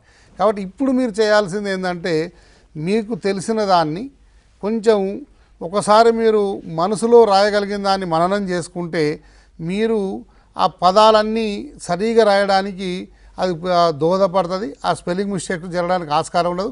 మీకు ఎక్కువగా ఎక్కడ స్పెల్లింగ్ మిస్టేక్, మీరు మొన్న ప్రీఫైనల్ రాసి ఉంటారు, మీ ఆన్సర్ పేపర్లు తీసుకోండి. ఎక్కడెక్కడ స్పెల్లింగ్ మిస్టేక్లు పోయినాయో మీకు ఆల్రెడీ మీ టీచర్లు అండర్లైన్ చేసి ఉంటారు. అవి ఎందుకు పోయినాయి అనేది మీరు ఒకసారి మీ టీచర్తో మాట్లాడే లాజిక్ పట్టుకుంటే సరిపోతుంది అది. కాబట్టి ఇది ఇబ్బందికరమైన అంశం కాదు అది. ఇప్పుడు ప్రసాద్ గారు, మనకు పేపర్ 1లో స్వీయ రచనకు చెందినటువంటి ప్రశ్నలన్నీ చాలా స్పష్టంగా ఉన్నాయి. రెండో సామర్థ్యం పదజాలం. అంటే పదజాలం అంతా కూడా మీకు బిట్ పేపర్లో వస్తుంది. అయితే గతంలో ఉండేటువంటి ప్రశ్నలకు ఇప్పుడు రాబోయేటువంటి 10వ తరగతి పబ్లిక్ పరీక్షల ప్రశ్నకు ఏమైనా వ్యత్యాసం ఉన్నదా? అసలు పదజాలంలో ఎలాంటి ప్రశ్నలు వస్తాయి? మనకి పదజాలం పార్ట్ B కింద బిట్ పేపర్లో ఇస్తున్నాం. ఇందులో 2 పదాలు ఇచ్చి సొంత వాక్యాలు రాయమని అడుగుతూ ఉంటారు. అవి జాతీయాలు ఉంటాయి, మంచి పదాలు ఉంటాయి. వాటిని మనం వాక్యంలో ఉపయోగించడం రావాలి. అందుకోసమే ఆ 2 కూడా పెట్టారు. అది మనం అభ్యాసం చేస్తే 2కి 2 మార్కులు అక్కడ వస్తాయి. ఇక మిగతా 16 బిట్లు కూడా బహుళైచ్ఛిక ప్రశ్నలు, అంటే మల్టిపుల్ చాయిస్ క్వశ్చన్స్ ఇవ్వడం జరిగింది. ఇందులో అర్థాలు, ఇక్కడ మీకు చూసినట్లయితే స్లైడ్లో కనిపిస్తుంది, అక్కడ సొంత వాక్యాలు, అర్థాలు, పర్యాయ పదాలు, నానార్థాలు, ఉత్పత్తి అర్థాలు, ప్రకృతి వికృతులు ఇవి ఉంటాయి. అయితే ఇక్కడ ఒకటి మనం గమనించాల్సింది ఏంటంటే అర్థాల విషయానికి వచ్చేప్పటికీ టెక్స్ట్ బుక్ వెనుక ఇవి మన పాఠ్యపుస్తకం ఉంది పిల్లలు, దీని వెనుక మనం ఏం చేసామంటే ఇక్కడ ఒక పట్టిక ఇచ్చాం, పదపట్టిక. చాలామంది ఏమడుగుతూ ఉంటారంటే ఈ పదపట్టిక చదివితే చాలు కదా, ఇందులో ఉండేవే వస్తాయి అర్థాలు అని. అందుకే మీకు నేను ఈ పుస్తకం ఒకటి చూపిస్తున్నా. మీరు ప్రతి పాఠం కూడా చదివేటప్పుడు ఏం చేస్తున్నారు చూడండి. ఏ పాఠం చేసినా మీ పాఠంలో ముందు ఇక్కడ ఒక అంశం పెట్టాం మీకు, విద్యార్థులకు సూచనలు అని. ఈ సూచనల్లో మీకు పాఠం ప్రారంభంలో ప్రవేశిక చదవండి, పాఠంలోని విషయాన్ని ఊహించండి, పాఠం చదవండి, అర్థం కాని పదాల కింద గీత గీయండి అని పెట్టాం. అంటే పాఠం మీరు చదివినప్పుడు మీకు అర్థం కాని కొన్ని పదాలు వస్తాయి, వాటి కింద గీతలు గీసుకోవాలి. వాటి అర్థాలని పుస్తకం వెనుక ఉన్న పదపట్టిక ద్వారా, అందులో లేకుంటే నిఘంటువు సహాయంతోనూ చదవాలి అని చెప్పాం. అంటే ఇప్పుడు అర్థమేంటుంది, అందులో ఉండే పదాలన్నిటికీ పదపట్టికలో అర్థాలు ఉండవు. మరి అలాంటి పదాలు కూడా పరీక్షలు అడిగే అవకాశం ఉంటుంది. అందుకోసమే మీరు నిఘంటువు చూసి రాస్తారు, నేర్చుకుంటారని పెట్టింది. ఇప్పుడు అర్థాలలో అవి కూడా అడిగే అవకాశం ఉంటుంది కాబట్టి ఆ పని చేయాలి మనం. అంతేకాని కేవలం పదపట్టిక ఆధారంగానే అడుగుతారు కాబట్టి అది ఒక్కటే నేర్చుకుంటే సరిపోతుంది అనుకోకండి. మీరు ఆల్రెడీ ఆ పని చేసి ఉంటారు, ఎందుకంటే గతంలోంచి చెబుతూ వచ్చాం. మీ ఉపాధ్యాయులు కూడా మీ చేత ఆ పని చేయించి ఉంటారు ఈ పాటికే. అట్లాగే ఈ అభ్యాసాలలో ఇచ్చినటువంటి పర్యాయ పదాలు, నానార్థాలు మనకు ఉన్నాయి. ఈ చాలా చోట్ల కొన్నిసార్లు చూసినప్పుడు ఏం కనిపించింది మాకంటే, ఇందులో ఉండేవే పదజాలాలు ఇవ్వడం జరిగింది. దాంతో ఏ అపోహ వచ్చిందంటే పదజాలంలో ఉండేవి అభ్యాసాల నుంచి రావచ్చు అని. కానీ ఇట్లా రావు, యాజ్ ఇట్ ఈజ్ అవి ఇవ్వరు. ఉదాహరణకి మీకు పదజాలంలో సముద్రం ఉంది, పర్యాయ పదాలు ఇచ్చాడు రాయమని. వెనుక పదపట్టిక చూశారు మీరు, సముద్రానికి సాగరము, అంబుది, అబ్ది అని ఉంది. ఇప్పుడు దాన్ని నేను పరీక్షలో అడగదలుచుకున్నా. మీకు అభ్యాసంలో సముద్రము పర్యాయ పదాలు రాయమని ఇస్తే నేను అట్లా అడగాను, పరీక్షలో ఉల్టా అడుగుతా, అంబుదికి పర్యాయ పదాలు రాయండి అని. అంటే అట్లా అడిగే అవకాశం ఉంటుంది. కాబట్టి మనకి వాటి మీద పూర్తి అవగాహన ఉండాలి. ఆ విధంగా కొన్ని ముఖ్యమైనవి కూడా నేర్చుకోవాల్సి ఉంటుంది. అంటే ప్రధానంగా పదజాలంలో పర్యాయ పదాలు, నానార్థాలు, ప్రకృతి వ్యక్తులు, వ్యుత్పత్తార్థాలు, సొంత వాక్యాలు ఇవన్నీ ఉంటాయన్న సంగతి తెలుసు మనకు. అయితే 20 మార్కులకు మీకు బిట్ పేపర్ ఉంటుంది, అందులో ఈ పదజాలం చెందిన అంశాలు వస్తాయి. దీన్ని కూడా చివరి హాఫ్ అన్ అవర్లోనే మీకు ఇస్తారు. 2 సొంత వాక్యాలు ఉంటాయి ఒక్కొక్క మార్కువి. మిగతా 8 మార్కులకు అర మార్కుకు ఒక ప్రశ్న చొప్పున 16 ప్రశ్నలు ఉంటాయి, మల్టిపుల్ చాయిస్. కాబట్టి మీరు మల్టిపుల్ చాయిస్ అనగానే అందులో ఒకటే సమాధానం కరెక్ట్ ఉంటుంది కూడా అనుకోకండి. ఒక్కొక్కసారి ఏం చేస్తారంటే 3 సమాధానాలు సరైనవి ఇచ్చి ఒకటి కాంది కూడా ఇస్తారు. లేకుంటే అంటే రకరకాల రీతులు అడగడానికి ఆస్కారం ఉంటుంది. కాబట్టి మీరు జాగ్రత్తగా ప్రశ్న చదివి అన్ని మల్టిపుల్ చాయిస్లో అంటే ఒకదానికి 4 సమాధానాలు ఉంటే 4 చదివిన తర్వాతనే ఆలోచించి గుర్తించండి. తొందరపాటుతో గుర్తిస్తే నష్టపోయే అవకాశం ఉంటుంది. అయితే ఇంపార్టెంట్ ఏంటంటే ఇప్పుడు మన ప్రసాద్ చెప్పిన దాంట్లో పదజాలం అంటే పుస్తకంలో పాఠంలో ఉండే పదాలు వస్తాయి. పాఠంలో ఉండే పదాలన్నిటికీ కూడా అర్థాలు పదపట్టికలో ఇవ్వలేదు. కాబట్టి పదజాలంలో మీకు మొత్తం మార్కులు రావాలంటే ప్రతి పాఠాన్ని మళ్ళొకసారి చదవండి.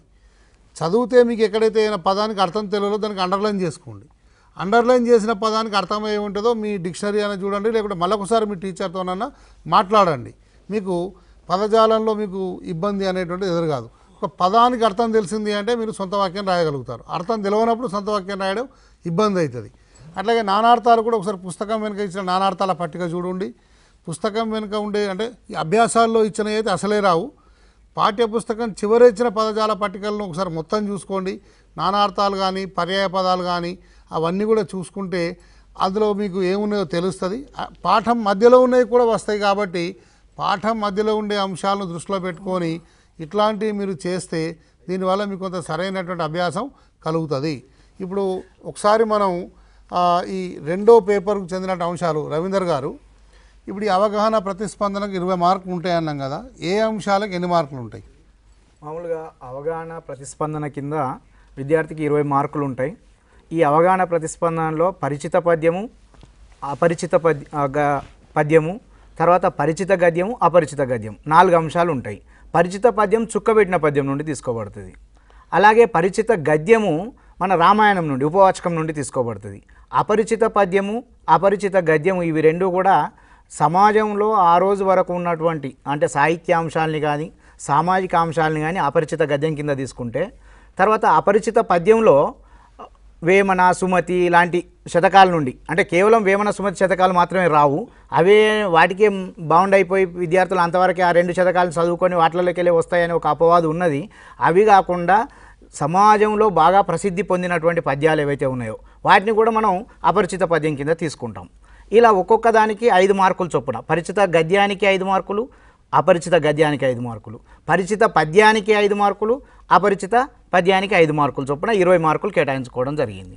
ఇప్పుడు మనకు ప్రసాద్ గారు దీంట్లో అంటే ఈ అవగాహన ప్రతిస్పందనలో ముఖ్యమైన విషయం ఏంది అని అంటే ఈ గద్యాంశంలో పిల్లలు ఇబ్బందులు ఎదుర్కోరు నాకు తెలిసి. చదివితే అర్థం చేసుకొని కింద ప్రశ్నలకు ఏదో ఒకటి చేయగలుగుతారు. కానీ ఇబ్బంది ఎదుర్కొనేది ఎక్కడ? అపరిచిత పద్యం. ఈ అపరిచిత పద్యాన్ని జవాబులు పిల్లలు రాయగలగాలంటే ఎట్లా పిల్లలకు మీరు అది చేస్తారు? ఎట్లా అపరిచిత పద్యం మీద పిల్లలకు సూచనలు మనం ఏమి ఇవ్వచ్చు? అపరిచిత పద్యాన్ని చదివేటప్పుడు 1కి 2 సార్లు చదవండి. అక్కడ ఏం చేస్తుంటారంటే పద్యం వెంటనే చూడంగానే నోటుకు వచ్చింది పెట్టేస్తూ ఉంటారు. అలాగే కింద ఒకవేళ ప్రశ్నలు అడిగితే మొదటి ప్రశ్నకు మొదటి లైను, రెండో ప్రశ్నకు రెండో లైను, మూడో ప్రశ్నకు మూడో లైను, నాలుగో ప్రశ్నకు నాలుగో లైను జవాబు కింద అట్లా పెడుతూ ఉంటారు. అలా కూడా పెట్టకూడదు. మీరు అవన్నీ కూడా చూడాలి, చదవాలి. పద్యాన్ని 1కి 2 సార్లు చదివినప్పుడు మీకు అర్థమవుతుంది. ఒకసారికి అర్థం కాదు, రెండోసారి చదవండి, మళ్ళీ మూడోసారి చదవండి, కొంత అర్థమవుతుంది. అప్పుడు ఏం అడుగుతున్నాడో ఏం రాయొచ్చో తెలుస్తుంది. అది ఉదాహరణకు అనగా రాగం అతిశైలిచునుండు, తినగా వేము తీయనుండు, సాధనమున పనులు సమకూరు ధరలోన విశ్వదావిరామ వినర్వేమ అని ఉంటుంది. ఇందులో మీకు ఒక శీర్షిక పెట్టండి అని అడిగాడు. ఏం పేరు పెట్టాలో తెలియక శీర్షిక అంటే పేరు పెట్టడమే కదా అని విశ్వదావిరామ వినర్వేమ, లేకుంటే వేప, లేకుంటే తీయ, అట్లా ఉండదు. ఓవరాల్గా పద్యం దేని మీద ఆధారపడి ఉంటుందో అందులో కీలకమైనటువంటి భావం ఏదంటే సాధన చేయడం. అది దానికి శీర్షిక నిర్ణయించాల్సి ఉంటుంది. ఇట్లా ఏ పద్యమైనా శీర్షిక అనేది ఆ పద్యం మొత్తాన్ని చదివి అవగాహన చేసుకొని అందులో ప్రధానంగా చెప్పబడే అంశం దాని శీర్షిక కింద రావాలి. ఓకే, పిల్లలు ఈ సెషన్ ముగిసే ముందు ఈ అపరిచిత పద్యం మీద మీరు ఇంకేమైనా అనుమానాలు ఉంటే కూడా ప్రశ్నలు తర్వాత సెషన్లో అడగండి. వాస్తవానికి అపరిచిత పద్యంలో మార్కులు రావాలంటే మొదలు పద్యాన్ని చదవండి నిశ్చితంగా, రెండోసారి చదవండి, మూడోసారి చదివేటప్పుడు మీకు బహుశా మీ టీచర్లు చెప్పి ఉంటారు పద విభజన చేసుకుంటూ చదవడం ఎట్లా అనేటువంటిది. అంటే ఆ పద్యం అనగా రాగం కలిపి ఉంటుంది, పాదం అది అనగా రాగం అతిశయిల్లుచునుండు అని ఇట్లా మీరు పద విభజన చేసుకొని గిట్లా పద్యాన్ని ఒక్కసారి చదివి చూసుకుంటే దాంట్లో కీలకమైన పదం ఏంటిది, ఏ భావం కీలకమైనదో తెలుస్తుంది. అప్పుడు మీకు ఆ పాదం యొక్క అర్థం కూడా మీకు బోధపడుతుంది.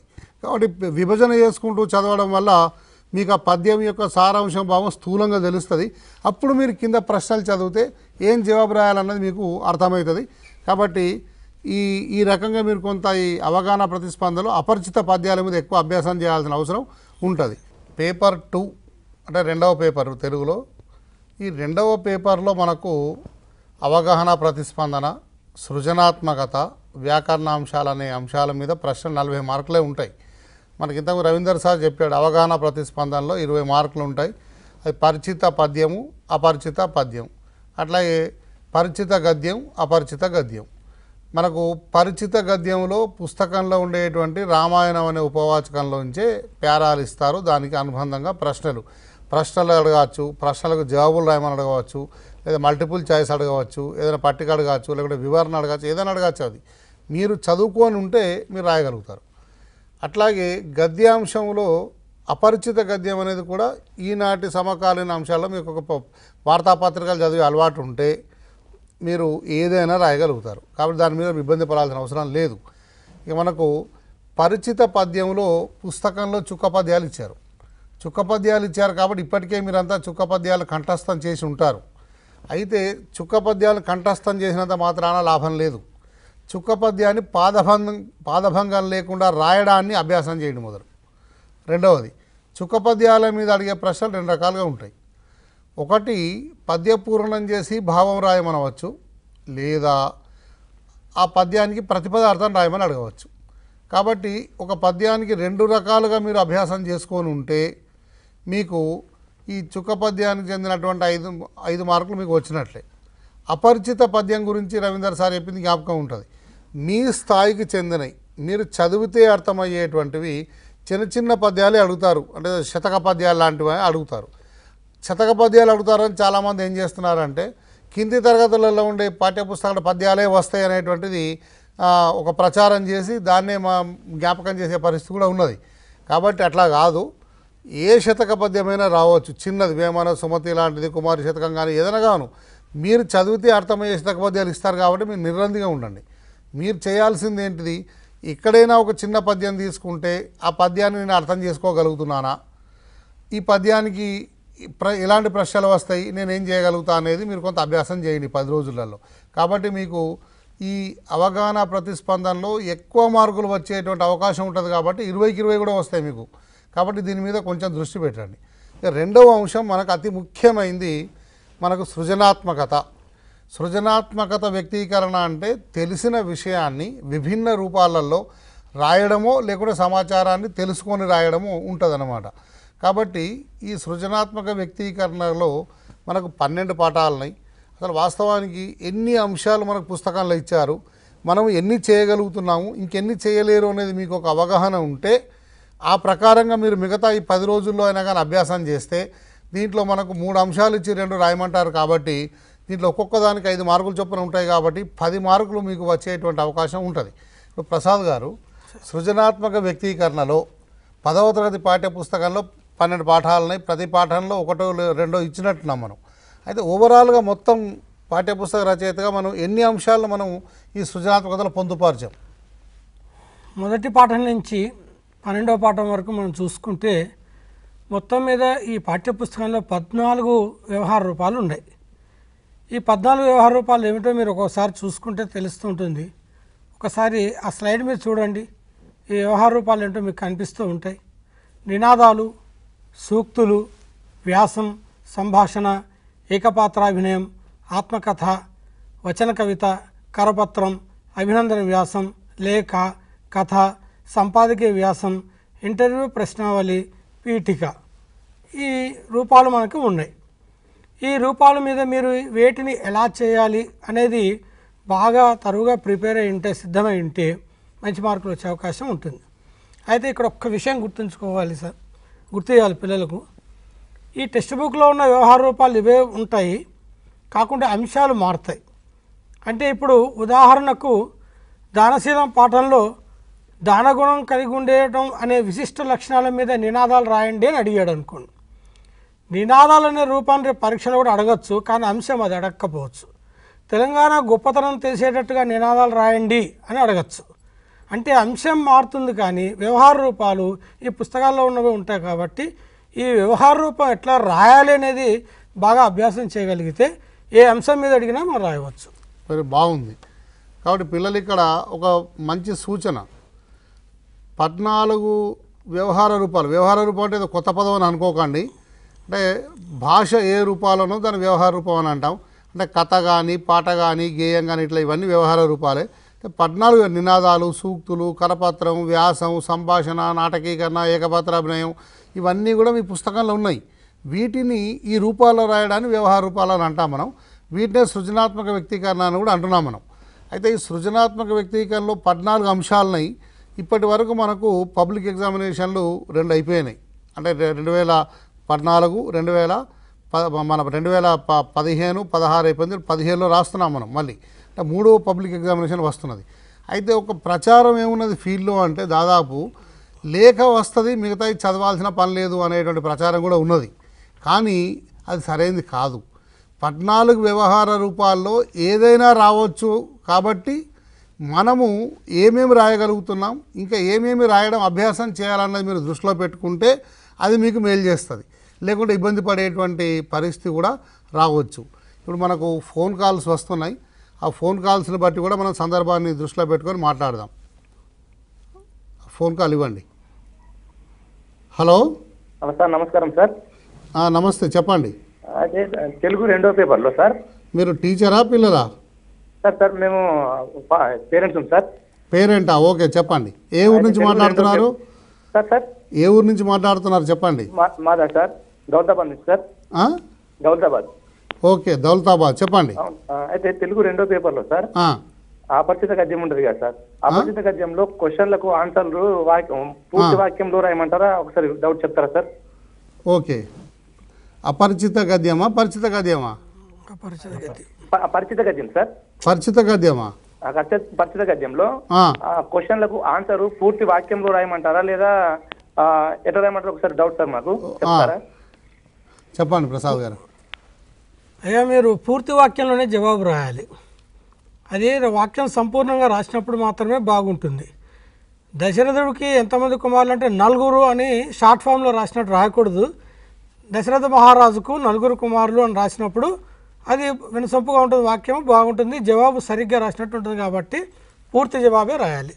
అంటే ఇక్కడ గుర్తుంచుకోవాల్సిన విషయం ఏంటిదంటే కొన్ని ప్రశ్నలకు పదంలోనే జవాబు రాయాల్సి ఉంటుంది, కొన్ని ప్రశ్నలకు పూర్తి వాక్యంలో జవాబు రాయాల్సి ఉంటుంది.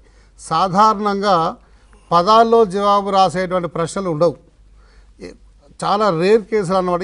ఈ పై పేరాకు శీర్షిక పెట్టండి అన్నప్పుడు పై పేరాకు శీర్షిక రాయాల్సినంత అవసరం లేదు, శీర్షిక రాస్తే చాలు. కానీ ప్రశ్నకు జవాబు రాసేటప్పుడు మాత్రం పూర్తి వాక్యంలో రాయాలి, ఇది దృష్టిలో పెట్టుకోండి. ఓకే, ఇప్పుడు మరో ఫోన్ కాల్ వచ్చే లోపల మనం చూద్దాం. ఇప్పుడు సూక్తుడు నినాదాల గురించి చెప్పారు కదా ప్రసాద్ గారు. ఇప్పుడు ఈ నినాదాల గురించి కూడా దాదాపు ప్రశ్నలు వస్తుంటాయి పరీక్షలో. అసలు నినాదాల గురించినటువంటి ప్రశ్నకు జవాబులు పిల్లలు ఎట్లా రాయాలో కొంత వివరించండి. నినాదాలు అంటే చాలా పెద్దగా ఉండాల్సిన అవసరం లేదమ్మా. చిన్న చిన్న వాక్యాల్లో చక్కటి రైమింగ్ వర్డ్స్ అంటే ప్రాస పదాలు ఉపయోగిస్తూ అవి ఎట్లా ఉండాలంటే ఆ నినాదము వింటున్న వారికి ఒక ఉత్సాహం కలిగించేట్టుగా ఉండాలి, వాళ్ళకు ఒక మోటివేషన్, ఒక స్ఫూర్తిని కలిగించేటట్టుగా ఉండాలి. చిన్నవే ఇప్పుడు మనకుంటుంటే చూడండి, చాలా చోట్ల బయట చూస్తూ ఉంటాము, పెద్దలు పనిలో పిల్లలు బడిలో అని. ఇదే పెద్ద వాక్యం కాదు. ఫోన్ వస్తుంది, మాట్లాడదు. హలో హలో చెప్పండి. నమస్కారం సార్. మీ వాల్యూమ్ టీవీ తగ్గించి మాట్లాడండి, సౌండ్ బాగా వినిపిస్తుంది. Hello sir. హలో చెప్పండి సార్. ఇప్పుడు ఈ వ్యాసరూప సమాధాన ప్రశ్నలు ఉన్నాయి కదా సార్, వాటిని రాసేటప్పుడు పాయింట్లకి రాస్తే బాగుంటుందా, ఎస్ఏ రూపంలో రాస్తే బాగుంటుందా? ఓ వెరీ గుడ్. ఇప్పుడు మనకు వ్యాసరూప సమాధాన ప్రశ్నలు రాసే పాయింటా పేరారా అనేది చాలామంది కూడా డౌటు. వాస్తవానికి మీరు ఎలా రాసినా మార్కులు వేస్తారు, కానీ కొన్ని పాయింట్ల రూపంలో రాస్తేనే బాగుంటుంది. ఉదాహరణకు మీరు దీనికి కారణాలు ఏమిటి అని అడిగారు అనుకోండి, కారణాలు ఏమిటి అన్నప్పుడు ఓ 7-8 కారణాలు ఉంటాయి. ఆ 7-8 కారణాలు అన్నప్పుడు దాన్ని 1, 2, 3 అంటే బుల్లెట్ పాయింట్ల రూపంలో రాస్తే చూడడానికి దిద్దడానికి చాలా ఈజీగా ఉంటుంది, వెంటనే అర్థమైపోతుంది. అభిప్రాయం రాయండి అని అన్నప్పుడు నేను దీంతో నా అభిప్రాయం ఏమనగా అని చెప్పి దాన్ని పేరాల రూపంలో రాయాలి. లేకుంటే విశ్లేషించండి అని అన్నాం అనుకోండి, ఇగో ఈ అంశం జరిగింది, సంఘటన ఉన్నది, దీనివల్ల ఈ కింది పరిణామాలు చోటు చేసుకున్నాయి అని దాన్ని పాయింట్ల రూపంలో కూడా రాయవచ్చు, లేదా దాన్ని పేరా రూపంలో రాయవచ్చు. కాబట్టి ప్యారానా పాయింట్ అనేది కాదు, ఒక కారణాలు అడిగినప్పుడు మాత్రమే మీరు పాయింట్లలో రాయండి. మిగతా అంశాలను మీరు క్రమబద్ధంగా ఒక వాక్యానికి సంబంధించి లింక్ ఉండేటట్టుగా గిట్లా మీరు పేరాల రూపంలో రాసినా కూడా నష్టమేమీ లేదు. ప్రసాద్ గారు నినాదాల గురించి చెప్తున్నారు, చెప్పండి. ఈ నినాదాలు రాసేటప్పుడు చిన్న చిన్న వాక్యాలు ఉండాలి, అవి కూడా మనకి చక్కగా రైమింగ్ వర్డ్స్ ఉండాలి. మీకు ఇందాక స్క్రీన్ మీద చూపించాము, పిల్లలు బడిలో పెద్దలు పనిలోనుంది, అలాగే పలుగు పార వద్దు, పలకా బలపం ముద్దు అని కొన్ని చూసుంటాం మనం. ఇవి నిజానికి చాలా పెద్ద వాక్యాలు కావు, అర్థం కాని పదాలు కావు, చాలా సింపుల్గా సులువుగా ఉండే పదాలతో ఎటువాడికి అర్థమయ్యే రీతిగా రాశారు. ఈ విధంగా రాస్తే చాలు, నినాదం అంటే సరిపోతుంది. రవీందర్ గారు, నినాదాలు సూక్ష్మంగా ఉండాలి, సంక్షిప్త వాక్యాలు ఉండాలి, ప్రాస ఉండాలి అని చెప్పాడు. ఈ నినాదాలకు మార్కులు ఎట్లా కేటాయించాలనేది చెప్పండి. ఈ లోపల మరో ఫోన్ కాల్ చూద్దాం. ఫోన్ కాల్ విరామంలో మనం మాట్లాడదాం. Hello sir. చెప్పమ్మా. సార్, నా ప్రశ్న ఏంటంటే, పుస్తకంలోంచి సృజనాత్మక ప్రశ్నలు వస్తాయా, లేకపోతే సమాజం నుంచి ఉదాహరణ నోట్ల రద్దు గురించి అలాంటి ప్రశ్నలు ఏమైనా వస్తాయా? ఏ సామర్థ్యంలోనమ్మా?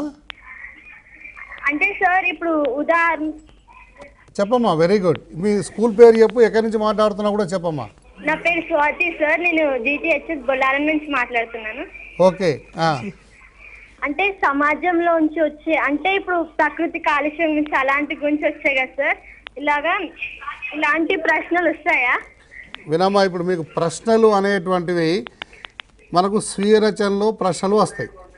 స్వీయ రచనలో వచ్చే ప్రశ్నలు లఘు సమాధాన ప్రశ్నలు, పాఠంలో ఉండేటువంటి కీలకమైన వాక్యాలు, లేకుంటే సందేశాత్మక వాక్యాలు, లేకుంటే ఆ ముఖ్యమైనటువంటి విషయాన్ని తెలిపే వాక్యాల ఆధారంగానే ప్రశ్నలు వస్తాయి. వ్యాసరూప సమాధాన ప్రశ్నలు కూడా పాఠ్య సారాంశానికి చెందినవి కానీ ఆ పాఠంలో ఉండేటువంటి విషయానికి సంబంధించినవి కానీ మీరు ఆలోచించి రాసేటట్టుగా ఉంటాయి. మీకు ఈ సమాజంలో జరిగే అంశాలు కొంత మేరకు సృజనాత్మక వ్యక్తీకరణలో వాటిని ఉపయోగించి నినాదాలు రాయడమో, సూక్తులు రాయడమో, కరపత్రం రాయడమో, లేకుంటే ఇట్లాంటి అంశాల్లో కొంత సామాజిక అంశాలు జోడించే అవకాశం ఉంటుంది. కానీ ఎక్కువ వరకు మీరు పుస్తకంలో ఉండేటువంటి విషయం మీద పట్టు సాధిస్తే సరిపోతుందమ్మా. ఆ కోణంలోనే చూడండి మీరు. కాకపోతే ఇక్కడ సందర్భం వచ్చింది కనుక చెప్తున్నాను. మీకు ఇప్పటి నుంచి 10 రోజుల సమయం ఉన్నది. ఈ 10 రోజుల సమయంలో మీరు ఎలా ప్రిపేర్ కావాలనడానికి సూచన ఏంటంటే, రోజు ఒక పాఠాన్ని తీసుకోండి. ఆ పాఠం చదవండి. మీరు ఈ ముందు పాఠం కంటే ముందునే వదిలిపెట్టండి, అభ్యాసాలు కూడా వదిలిపెట్టండి. కేవలం పాఠం చదవండి. పాఠం చదివేటప్పుడు 2 పనులు చేయండి. పాఠంలో కొన్ని ముఖ్యమైన పదాలు వస్తాయి, పదాల కింద అండర్లైన్ చేయండి. ఆ పదానికి అర్థం ఏమై ఉంటుంది, ఆ పదానికి నానార్థం ఏమై ఉంటుంది, ఆ పదానికి పర్యాయ పదాలు ఏమైనా ఉంటాయా అనేది మొదలు తెలుసుకోండి. దీనివల్ల మీకు 10 మార్కులు పదజాలలో వస్తాయి.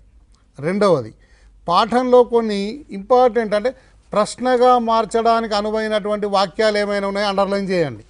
ఆ వాక్యాలను గురించి మీరు ఒకసారి మీ టీచర్తో మాట్లాడితే మీకు తప్పనిసరిగా లఘు సమాధాన ప్రశ్నలు ఎట్లా వస్తాయో తెలిసిపోతాయి. మనుషులంతా పుట్టుకతో సమానమని, ఎవరు ఎక్కువ ఎవరు తక్కువ కాదని సత్యాన్ని తెలుసుకునేటట్టు చేశాడని మీకు భాగ్యోదయం పాఠంలో ఉన్నది. ఇది ఒక ముఖ్యమైన వాక్యం. మనుషులంతా పుట్టుకతో సమానమని భాగ్యరెడ్డి వర్మ అన్నాడు కదా, దీన్ని మీరు ఎలా సమర్థిస్తారు అనే ప్రశ్నగా మార్చేస్తారు దాన్ని. అట్లాగే ఎవరు ఎక్కువ ఎవరు కాదన్న సత్యాన్ని తెలుసుకునేటట్టు చేశాడు, ఎలా తెలుసుకునేటట్టు చేశాడు దాన్ని వివరించండి అని అడగచ్చు చిన్నగా. అంటే పుస్తకం చదువుతుంటే కొన్ని ముఖ్యమైనటువంటి సందేశాత్మక వాక్యాలు ఉంటాయి.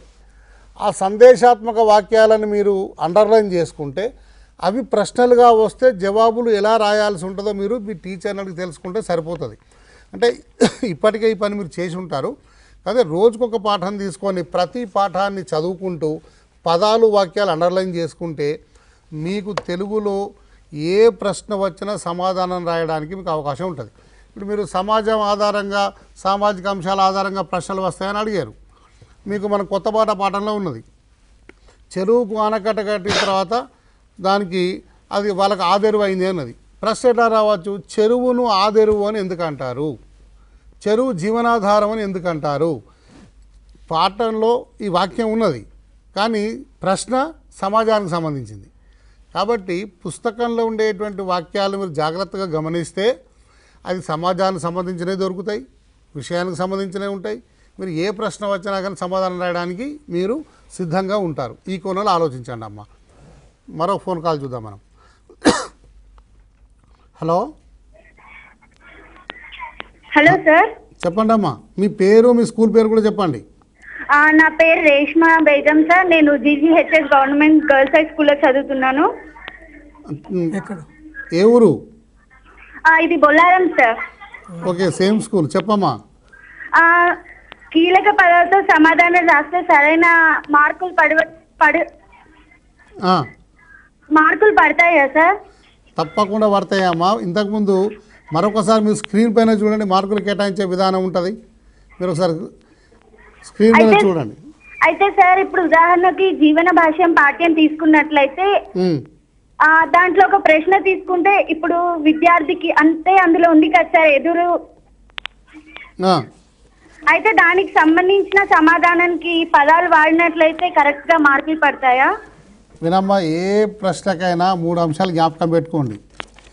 ప్రశ్నకు విషయానికి అనుగుణంగా జవాబు ఉండాలి, అట్లాగే సరి అయిన పదజాలం వాడాలి, అట్లాగే వాక్య నిర్మాణం సరిగా ఉండాలి, అక్షర దోషాలు ఉండకూడదు.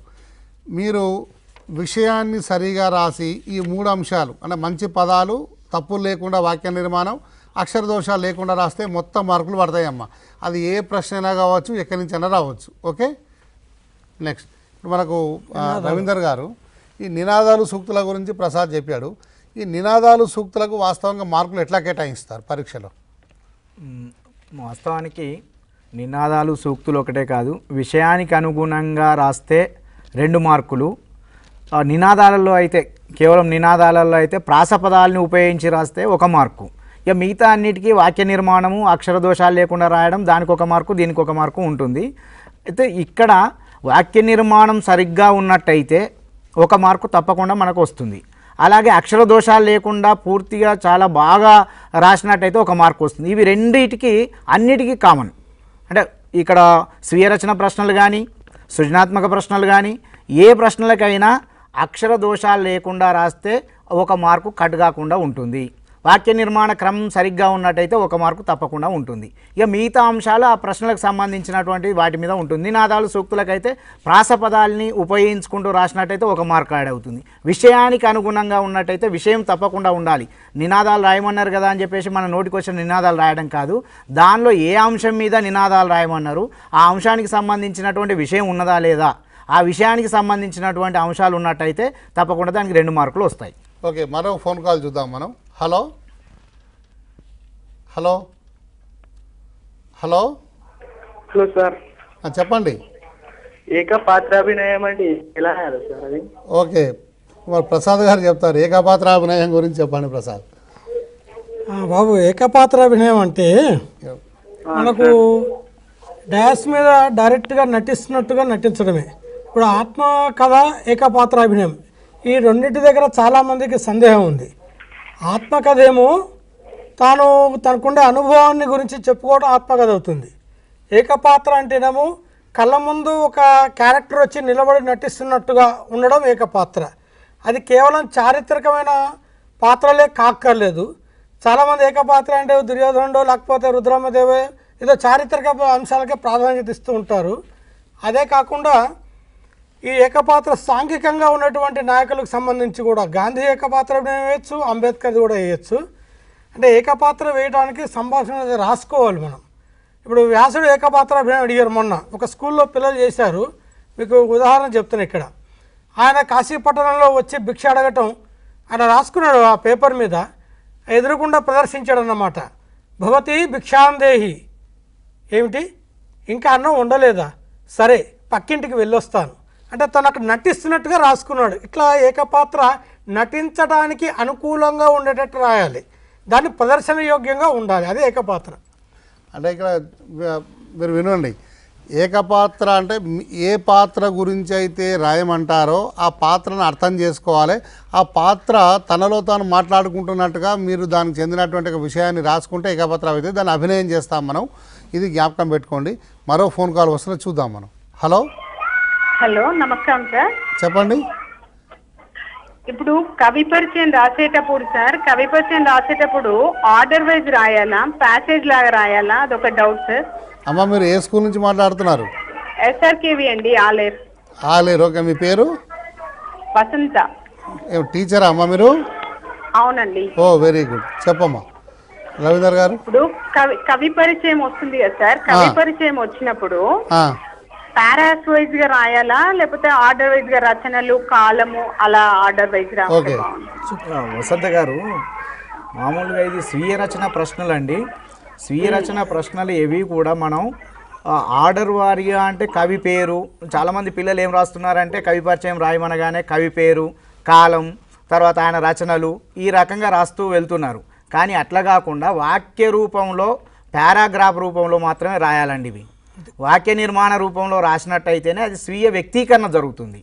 కేవలం ఒక వాక్యంలో లేకపోతే ఒక పదంలో ప్రయోగించి కవి పేరు, పోతన, కాలం 14వ శతాబ్దం, 13వ శతాబ్దం అని ఇట్లా కాలం ఇవి రాసి ఒక ఏకపద ప్రయోగం చేయడం అనేది ఆ స్వీయ వ్యక్తీకరణకు చెందినటువంటిది.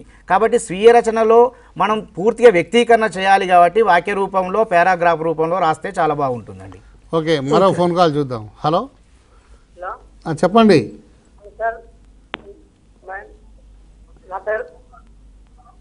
ఫోన్ దగ్గర పెట్టుకొని మాట్లాడండి, మీరు కట్ అవుతుంది, వినిపిస్తలేదు. దగ్గర పెట్టుకుంది సార్. నా పేరు బి శ్రీనివాస్. చెప్పు నాయన. మాది వరంగల్ డిస్ట్రిక్ట్ అండి. చెప్పండి. జెడ్పిహెచ్ఎస్ పర్వతిని హై స్కూల్. Very good. సరే, తెలుగులో కవి పరిచయం గురించి పాయింట్ వైజ్ గా రాయొచ్చా లేదా పారాగ్రాఫ్ వైజ్ రాయొచ్చు సార్? ఇప్పుడు వెళ్ళేదన్నమాట, మీరు ఫోన్ కలపడంలో మీరు బయట ఉండేట్టున్నావు. నువ్వు ఇంతకుముందు వసంత అనే టీచర్ ఆలయ నుంచి అడిగింది బాబు. వినుబాబు, కవి పరిచయానికి చెందినటువంటివి పాయింట్ల రూపంలో రాయకూడదు. ఇది మనకు లఘు సమాధాన ప్రశ్న కాబట్టి 5-6 వాక్యాల్లో రాయమనే ఉంటుంది మీద సూచన. 5-6 వాక్యాల్లో రాయమని అంటే ఏంది, పూర్తి వాక్యాల్లో పారా రూపంలో రాయండి. Okay, right. ఇప్పుడు మనకు ఓకే, కవిత గురించి ఇప్పుడు మనకు ఈ సృజనాత్మక వ్యక్తీకరణలో వ్యాసం ఉన్నది, ఇంపార్టెంట్.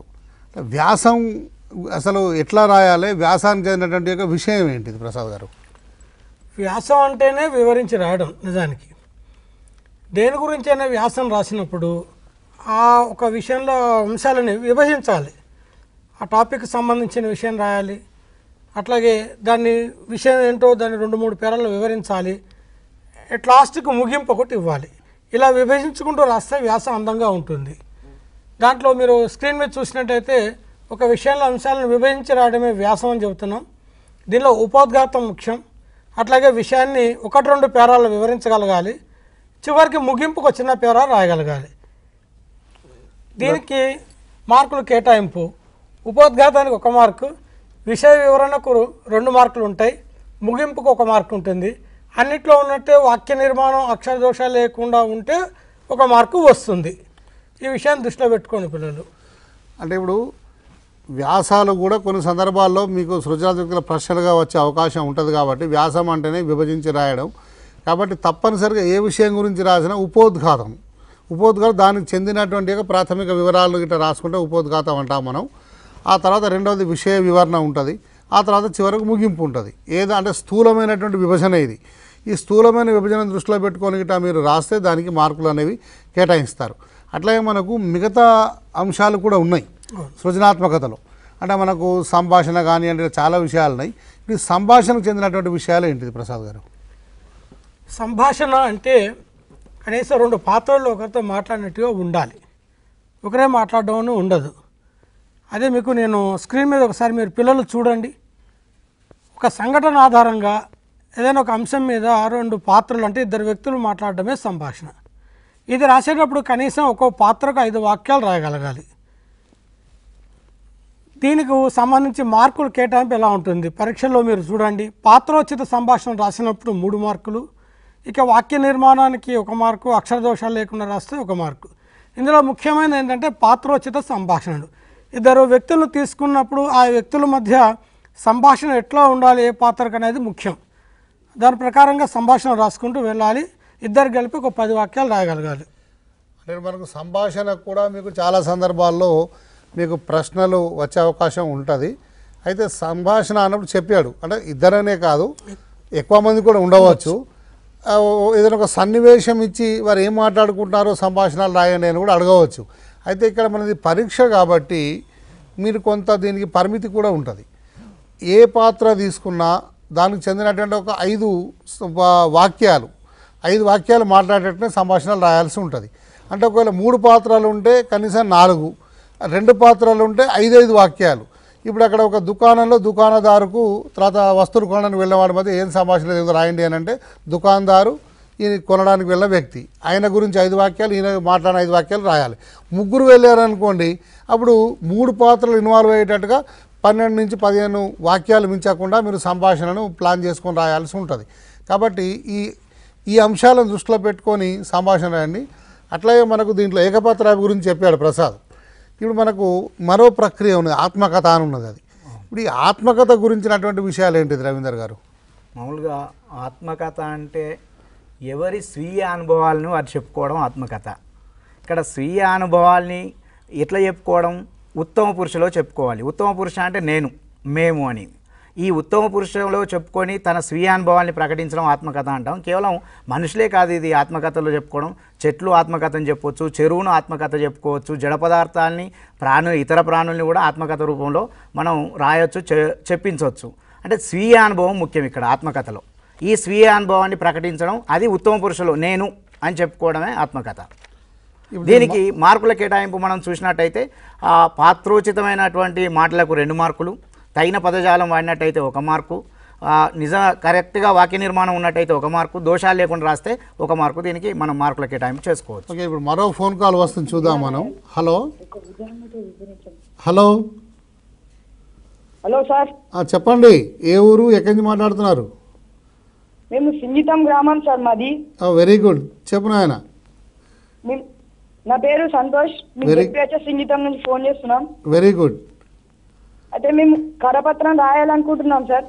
ఉదాహరణతో ఫస్ట్ హెడ్డింగ్ ఎలా రాయాలి, ముగింపు ఎలా రాయాలో మాకు వివరించి చెప్పండి సార్ ఒక ఉదాహరణతో. Excellent excellent. ప్రసాద్ గారు విన్నారు కదా.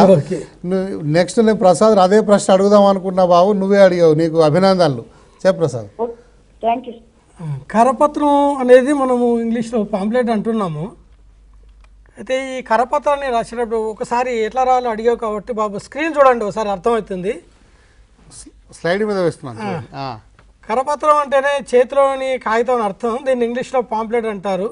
ఇది ఒక విషయానికి సంబంధించిన వివరణలు ఇస్తుంది. దీంట్లో ముఖ్యంగా ఉండాల్సిన అంశాలు ఏంటో అక్కడ ఇచ్చాము. శీర్షిక, సంబోధన, విషయము, సందేశం మరియు ఆ కరపత్రాన్ని ప్రచురించిన కర్తలు ఇందులో కనిపించాలి. ఒకసారి నీకు ఆ నమూనా చూపిస్తాను నేను, చూడు. మీకు కనిపిస్తుంటుంది, నేను వినిపిస్తాను. అది అక్కడ ఒక శీర్షిక ఉంది. కాంట్రాక్ట్ అధ్యాపకులారా తరలిరండి, వేలాదిగా సంకల్ప దీక్షలో పాల్గొనండి అని. ఇది శీర్షిక. అంటే ఇది నమూనా. ఏ కరపత్రం రాసినా దానికి ఒక శీర్షిక అనేది ఉండాలి. తర్వాత ఒక సంబోధన, మిత్రులారా అని. ఆ తర్వాత విషయం ఉంది. దాంట్లో చివరకుండా వచ్చేప్పటికి ఏముందంటే ఆ కరపత్రం రాసిన ప్రచురణ కర్తలు, ఇట్లు ప్రభుత్వ కళాశాలల కాంట్రాక్ట్ లెక్చరర్స్ అని. ఇది ఒక నమూనా మీకు చూపిస్తున్నా. రేపు దేని మీదైనా మీరు కరపత్రం రాసేటప్పుడు మీరు కూడా ఇలాగే రాయాలి. పర్యావరణాన్ని కాపాడుతూ కరపత్రం తయారు చేయండి అన్నప్పుడు పర్యావరణాన్ని కాపాడుదాం అని శీర్షిక పెట్టాలి. ఆ తర్వాత మీరు ప్రజలను సంబోధించాలి. ప్రజలారా అని సంబోధిస్తూ ఏం చేయాలో విషయాన్ని రాసి కింద చివరికి వచ్చేప్పటికి పర్యావరణ మిత్రులు అని ఏదో శీర్షిక ప్రచురణ కర్తలు అన్నమాట. లేకపోతే బాలల సంఘమను పెట్టాల్సి ఉంటుంది. ఇది ముఖ్యం. ఓకే, ఇప్పుడు మరో ఫోన్ కాల్ వస్తుంది, చూద్దాం మనం. హలో హలో లేదు, హలో కాల్ ఇప్పుడు హలో అడగండి సార్. జాతీయాలను ఏ విధంగా వివరించాలి సార్?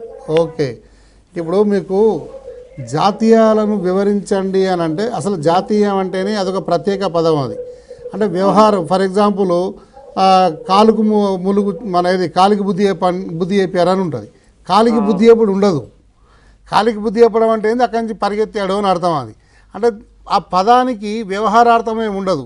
దాన్ని మనం ఉపయోగించినప్పుడు కలిగేటువంటి సందర్భాన్ని బట్టి అర్థాన్ని ఆపాదించుకుంటాం మనం. అయితే మీకు పాఠ్యపుస్తకంలో పాఠాలలో అక్కడక్కడ మీకు ఇలాంటి జాతీయాలు ఇచ్చారు. జాతీయాలను సొంత వాక్య ప్రయోగం చేయమని చెప్పి పరీక్షలు ఇస్తారు. కానీ జాతీయాలు వివరించండి అని అడగకపోవచ్చు. అయితే ఎక్కడ అడుగుతారంటే మీకు పరిచిత లేదా అపరిచిత గద్యాలు అవగాహన ప్రతిస్పందనలో వచ్చినప్పుడు ఆ పారాలగిట్ ఒకవేళ ఇలాంటి జాతీయాలు ఉంటే ఇది అంటే ఏమిటి, మన కాలికి బుద్ధి చెప్పడమో చెవున ఇల్లు కట్టుకోను, గుండె గరిగింది, ఇట్లా వచ్చిన గుండె గరిగింది అంటే డాష్ అని ఇస్తారు. అంటే అది అంటే ఏంటిదో దాని అర్థాన్ని వివరిస్తే సరిపోతుంది. మరో ఫోన్ కాల్ చూద్దాం మనం. Hello sir. చెప్పండి. కరీంనగర్ డిస్ట్రిక్ట్ నుంచి మాట్లాడుతున్నాం సార్, పెద్దపాప స్కూల్. Very good. ఇప్పుడు ఇంటర్వ్యూ ప్రశ్నలు ఇస్తారు కదా సార్, అవి లిసనర్లకు వెళ్ళి ఇస్తారా లేదంటే బయట నుంచి ఇస్తారా? Very good. ఇప్పుడు ఇంటర్వ్యూ అని అంటే మనం ఎదుటి ఇంటర్వ్యూ చెప్పబాబు, నేను చెప్పింది అర్థమైంది నాకు. ఇంటర్వ్యూ గురించినటువంటిది, ఇంటర్వ్యూ అంటే మరి అర్థం చేసుకోండి. ఇంటర్వ్యూ అంటే ఒకరి నుండి సమాచారాన్ని సేకరించడానికి చేసే కార్యక్రమాన్ని ఇంటర్వ్యూ అని అంటాం. ఎదుటివారి నుండి సమాచారం సేకరించాలి అని అంటే మీ దగ్గర ఒక ప్రణాళిక ఉండాలి, ఏమేమి సమాచారం సేకరించాలని. ఆ సమాచారాన్ని మీరు ప్రశ్నలుగా మార్చుకుంటే సరైన సమాచారాన్ని తక్కువ సమయంలో తెలుసుకోవడానికి అవకాశం ఉంటుంది. కాబట్టి ఇంటర్వ్యూ గురించి వచ్చినప్పుడు పుస్తకంలో ఉన్న ప్రశ్న ఇంటర్వ్యూ రాదు. ఒకవేళ ఒక ప్రముఖ క్రీడాకారుడు మీ పాఠశాలకు వస్తే అతన్ని మీరు ఏమని ఇంటర్వ్యూ చేస్తారు, లేకుంటే ఒక ప్రముఖ కవి మీ పాఠశాలకు వస్తే ఏమని ఇంటర్వ్యూ చేస్తారు, లేకుంటే ఒక గ్రామంలో జరిగిన మంచి పనులు తెలుసుకోవడానికి సర్పంచ్ గారి దగ్గరికి వెళ్ళారు, ఆయనను ఇంటర్వ్యూ చేయడానికి అవున ప్రశ్నలు తయారు చేయండి. ఇలాంటి ప్రశ్నలు రావచ్చు.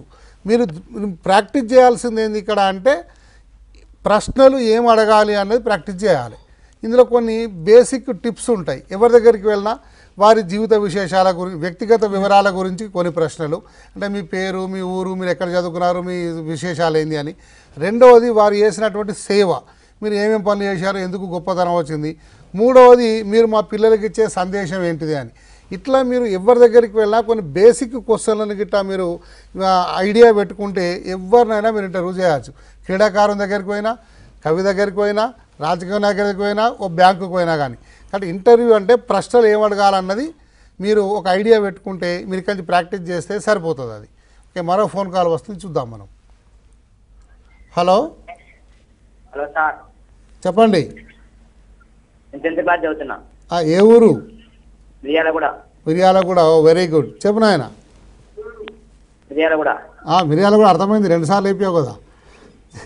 నేను 10th క్లాస్ చదువుతున్నా. 10th, అందుకే నువ్వు ఇక్కడ కూర్చున్నావు. కానీ ప్రశ్న అడుగు. పేపర్ 1కి టెక్స్ట్ బుక్ లో చదవాలా, నోట్ బుక్స్ లో చదవాలా, గైడ్ లో చదవాలా? చాలా మంచి ప్రశ్న అడిగావు. రామాయణం అంతనే రాముడు సీత ఏమవుతుంది అన్నట్టు. గైడ్లు చదవకండి. నీకు అభినందనలు సాయి, విన్నావా? ఎందుకంటే ఇప్పటికీ కూడా మీరు గైడ్లే చదివే అలవాటు ఉన్నదేమో. గైడ్లు చదవకండి. ఎందుకంటే పుస్తకంలో ఉండే ప్రశ్నలకు గైడ్లలో జవాబులు ఉంటాయి. గైడ్లలో ఇచ్చినటువంటి ప్రశ్నలు ఏవి కూడా పరీక్షల్లో రావు. మీరు గైడ్లే చదివితే నష్టపోయే అవకాశం ఉంటుంది. మీరు చేయాల్సిన పని ఏంటంటే పుస్తకం తీసుకోండి. ఇప్పటి నుంచి ఇప్పటికే పాఠాలన్నీ అయిపోయి ఉన్నాయి. రోజుకొక పాఠం చదవండి. ఆ పాఠంలో లఘు సమాధాన ప్రశ్నలు ఏం రావడానికి అవకాశం ఉన్నది, ఆ ప్రశ్నలను మీ టీచర్ని అడిగి తెలుసుకోండి. ఆ పాఠంలో ఎస్ఏ టైప్ క్వశ్చన్లు ఏం రావడానికి అవకాశం ఉంది, పుస్తకంలో ఇచ్చిన ప్రశ్నలు కాకుండా వేరే నేను చెప్పేవి ఏం ప్రశ్నలు రావచ్చు అవి అభ్యాసం చేయండి. పాఠం మొత్తం చదువుతారు కాబట్టి దాంట్లో పదాలను అండర్లైన్ చేయండి. వీటికి అర్థాలు ఏముంటాయి, నానార్థాలు ఏముంటాయి, పర్యాయ పదాలు ఏమున్నాయి, ఈ పాఠంలో ఏమైనా వ్యుత్పత్తి అర్థాలు ఉన్నాయా, ఈ పాఠంలో ఏమైనా జాతీయ పదాలు ఉన్నాయా, ఏమైనా వ్యతిరేక పదాలు ఉన్నాయా, ప్రకృతి పదాలు ఉన్నాయా అనేది మీరు ఒక పాఠాన్నే చదివి ఆ పాఠంలో వీటి గిట్ట మీరు అభ్యాసం ఐడెంటిఫై చేసి అండర్లైన్ చేసి గిట్ట మీ టీచర్ని తెలుసుకునే అభ్యాసం చేస్తే దానివల్ల మీకు చాలా మేలు జరుగుతుంది. ఇంకొకటి మీరు అడిగారు కాబట్టి చెప్తున్నాను. ఇప్పటికీ మీకు ప్రీ ఫైనల్ పరీక్షలు అయిపోయినాయి. మీకు మీ భాషోపాధ్యాయులు పేపర్లు దిద్ది పెట్టారు. ఒకసారి మీ జవాబుపత్రాలు తీసుకొని మీకు 80 మార్కుల పరీక్షలో దేనికి తక్కువ మార్కులు వచ్చినాయి, ఏ సామర్థ్యంలో తక్కువ మార్కులు వచ్చినాయి, ఎందుకు తక్కువ వచ్చినాయని టీచర్ని అడిగి తెలుసుకోండి. ఇప్పటికే మీ దగ్గర ఫేర్వెల్ పార్టీలో అందరూ ఇళ్ళకి పోయి ఉంటారు, నష్టం లేదు. ఇంట్లో చదువుకున్నా కానీ టీచర్ దగ్గరికి వెళ్ళి మళ్ళీ అడగండి. ఓకే, మరో ఫోన్ కాల్ వస్తుంది, చూద్దాం మనం. హలో హలో చెప్పండి సార్, నేను పెద్దాపూర్ నుంచి జెడ్పీఎస్ హై స్కూల్ నుంచి చంద్రశేఖర్ మాట్లాడుతున్నా. Very good. ప్రశ్న అడుగు. సార్, ఇప్పుడు లేఖ ఎలా రాయాలి? లేఖన. ఓకే, వెరీ గుడ్ మిత్రమా. లేఖ ఇలా రాయాలి కాదు, మీరు 10th క్లాస్ పిల్లలు లేఖలు రాసే అభ్యాసం ఉంటుంది. ఇప్పటికే మీరు ప్రాక్టీస్ చేసి ఉంటారు, చాలా 6వ తరగతి నుంచి వచ్చారు కదా. లేఖలో మొదలు మీరు ఆ మీద ఉండేటువంటి ఆ ఫార్మాట్ అంటాం కదా, మనం బాడీ ఆఫ్ ద లెటర్ అంటాం మనం. అంటే తేదీ, ఊరు, సంబోధన, తర్వాత మధ్యలో విషయము, చివరకు రాస్తున్న వాళ్ళు అడ్రస్సు. మధ్యలో విషయం రాయకుండా ఈ చుట్టూ ఉన్నవి మాత్రమే రాస్తే 1 మార్కు కూడా ఇవ్వరు. ఇది జ్ఞాపకం పెట్టుకోండి. తప్పనిసరిగా ఆ ఊరు పేరు, తేదీ, సంబోధన, అట్లాగే మీరు మధ్యలో విషయం ఎక్కువ రాస్తే ఎక్కువ మార్కులు, తక్కువ రాస్తే తక్కువ మార్కులు అని ఉండదు. ఏం అడిగారో అందుకు అనుగుణంగానే విషయం 1 పేరానా, 2 పేరాలా, 3 పేరాలు అనేది ఆ అడిగిన ప్రశ్న మీద ఆధారపడి ఉంటుంది. ఆ విషయం రాస్తే అప్పుడు కింద మీరు ఇట్లు అని అడ్రస్ అని చెప్పి రాయండి. మధ్యలో ఉండేటువంటి విషయం కాకుండా చుట్టూ ఉండేటువంటి ఆ మిగతా వివరాలకు 2 మార్కులు ఉంటాయి. మధ్యలో ఉండే విషయానికి మీకు 3 మార్కులు ఉంటాయి. ఈ 3 మార్కుల్లో కూడా సరైన విషయం ఉంటే 1 మార్కు వస్తుంది. వాక్య నిర్మాణం మంచి పదాలు తప్పు లేకుండా రాస్తే మిగతా 2 మార్కులు పడతాయి. కాబట్టి బాడీ ఆఫ్ ద లెటర్తో పాటు విషయం రాయడం కూడా దృష్టిలో పెట్టుకోండి. కానీ లేఖ తప్పనిసరిగా అవస్థని మాత్రం ఒక్క లేఖకే పరిమితం కావద్దు, మిగతావి కూడా నేర్చుకొని పెట్టుకోండి. ఎందుకంటే ఇప్పటికీ చాలా పరీక్షల్లో లేఖ వచ్చింది, అది వస్తే రావచ్చు, రాకుండా రాకపోవచ్చు. మరో ఫోన్ కాల్ చూద్దాం మనం. హలో సార్, చెప్పండి. అయితే ఒక సమాధానం రాసేటప్పుడు సార్ ఏదైనా ఒక పదము తిరిగి దాన్నే స్పెల్లింగ్ మిస్టేక్ మనం రాస్తే దాన్ని ఒకే తప్పుగా పరిగణించవచ్చా, లేదా ఎన్నిసార్లు తప్పు రాస్తే అన్నిసార్లు తప్పుగా పరిగణించవచ్చా? ఇప్పుడు మనకు బాబు ఈ అక్షర దోషాలకు సంబంధించినంత వరకు ఒక పదం తప్పు రాస్తే అదే పదం మళ్ళీ రాసిన ఒకదాని కింద చూస్తారు. ఎందుకంటే ఆ పదం ఒకసారి తప్పు పోయింది అంటే నీకు అది పదం తెలియలేదు అని అర్థమైపోతుంది దిద్దేటి వాళ్ళకు. కానీ ఒక వాక్యంలో ఒక మిస్టేక్ కంటే ఎక్కువ రాకుండానే చూసుకోవాలి. అంటే దాదాపు స్పెల్లింగ్ మిస్టేక్లు రాకుండా రాయడాన్ని అభ్యాసం చేయండి. మీరు ఏం దోషాలు రాస్తారో మీకు తెలుస్తుంది. ఉదాహరణకు కొంతమంది మహాప్రాణాక్షరాలు సరిగా రాయరు. భోజనం అనే చోట కూడా బట్టి బోనే రాస్తారు. అంటే ఇట్లా అలవాటు ఉంటుంది. మహాప్రాణాక్షరాలు ఎక్కువ తప్పులు రాసేటాలు ఏం చేయాలంటే కొంచెం మీరు పుస్తకంలో ఆ పదాలు ఎక్కడెక్కడో దాని మీద దృష్టి పెట్టుకుంటే మీకు ఐడియా వచ్చేస్తుంది. అట్లా కొంతమంది ఒత్తులు సరిగా రాయరు, కొంతమంది సున్నాలు వచ్చిన చోట సరిగా రాయరు. కాబట్టి మీరు ఎలాంటి దోషాలు చేస్తున్నారో మీ జవాబపత్రాలు మన ప్రీ ఫైనల్ తీసుకొని చూసుకొని మీకు అర్థమైతే దాన్ని బట్టి మీరు అభ్యాసం చేయవచ్చు. మీరు మరో ఫోన్ కాల్ వస్తుంది, చూద్దాం మనం. హలో హలో, చెప్పమ్మా. నా పేరు వైష్ణవి. Very good. నేను 10th క్లాస్ చదువుతున్నాను, నారాయణపేట్ స్కూల్. ఓకే ఓకే, చెప్పమ్మా నీ ప్రశ్న. సార్, మాకు బుక్ వెనకాల ఉన్న గ్రామరే చదువుకోవాలా, ఇంకా ఎక్స్ట్రా గ్రామర్ చదువుకోవాలా? రవీందర్ గారు, గ్రామర్ పుస్తకంలో గ్రామరా ఎక్స్ట్రా గ్రామరా? మామూలుగా మీరు పుస్తకంలో ఉన్నటువంటి గ్రామరు ఏవైతే మీకు పరిచయం చేయబడ్డాయో అవి చదువుకుంటే చాలమ్మా. పుస్తకంలో మీరు 6వ తరగతి నుండి 10వ తరగతి వరకు మీకు ఏ అంశాలు పరిచయం చేయబడ్డాయి, ఏ సందులు పరిచయం చేయబడ్డాయి, ఏ సమాసాలు పరిచయం చేయబడ్డాయి, అవి 6 నుండి 10 వరకు మీకు తెలిసినవే మీరు చదువుకుంటే చాలు, ఎక్కువ అవసరం లేదు. అయితే ఇక్కడ ఒక విషయం ప్రసాద్ గారు మన పిల్లలకు చెప్పాలి. మీరు వ్యాకరణాంశాలు అనేది వచ్చింది కాబట్టి పుస్తకంలో పరిచయం అయినవి అడుగుతాం మనం, ఇది కరెక్ట్. అది అయితే వ్యాకరణాంశాల్లో వచ్చేటువంటి ప్రశ్నలు ఎట్లా ఉండవచ్చు, ఇవి పుస్తకంలో ఉండే ఎగ్జాంపుల్స్ ఇస్తారా, బయటికి కూడా ఇస్తారా? ఎగ్జాంపుల్ పదాలు సవర్ణ దీర్ఘ సంధి ఉన్నది పుస్తకంలో పరిచయం చేశాం, కానీ పదం పుస్తకంలోదే వస్తా వేరే వస్తుందా, ఎట్లా అడగవచ్చు?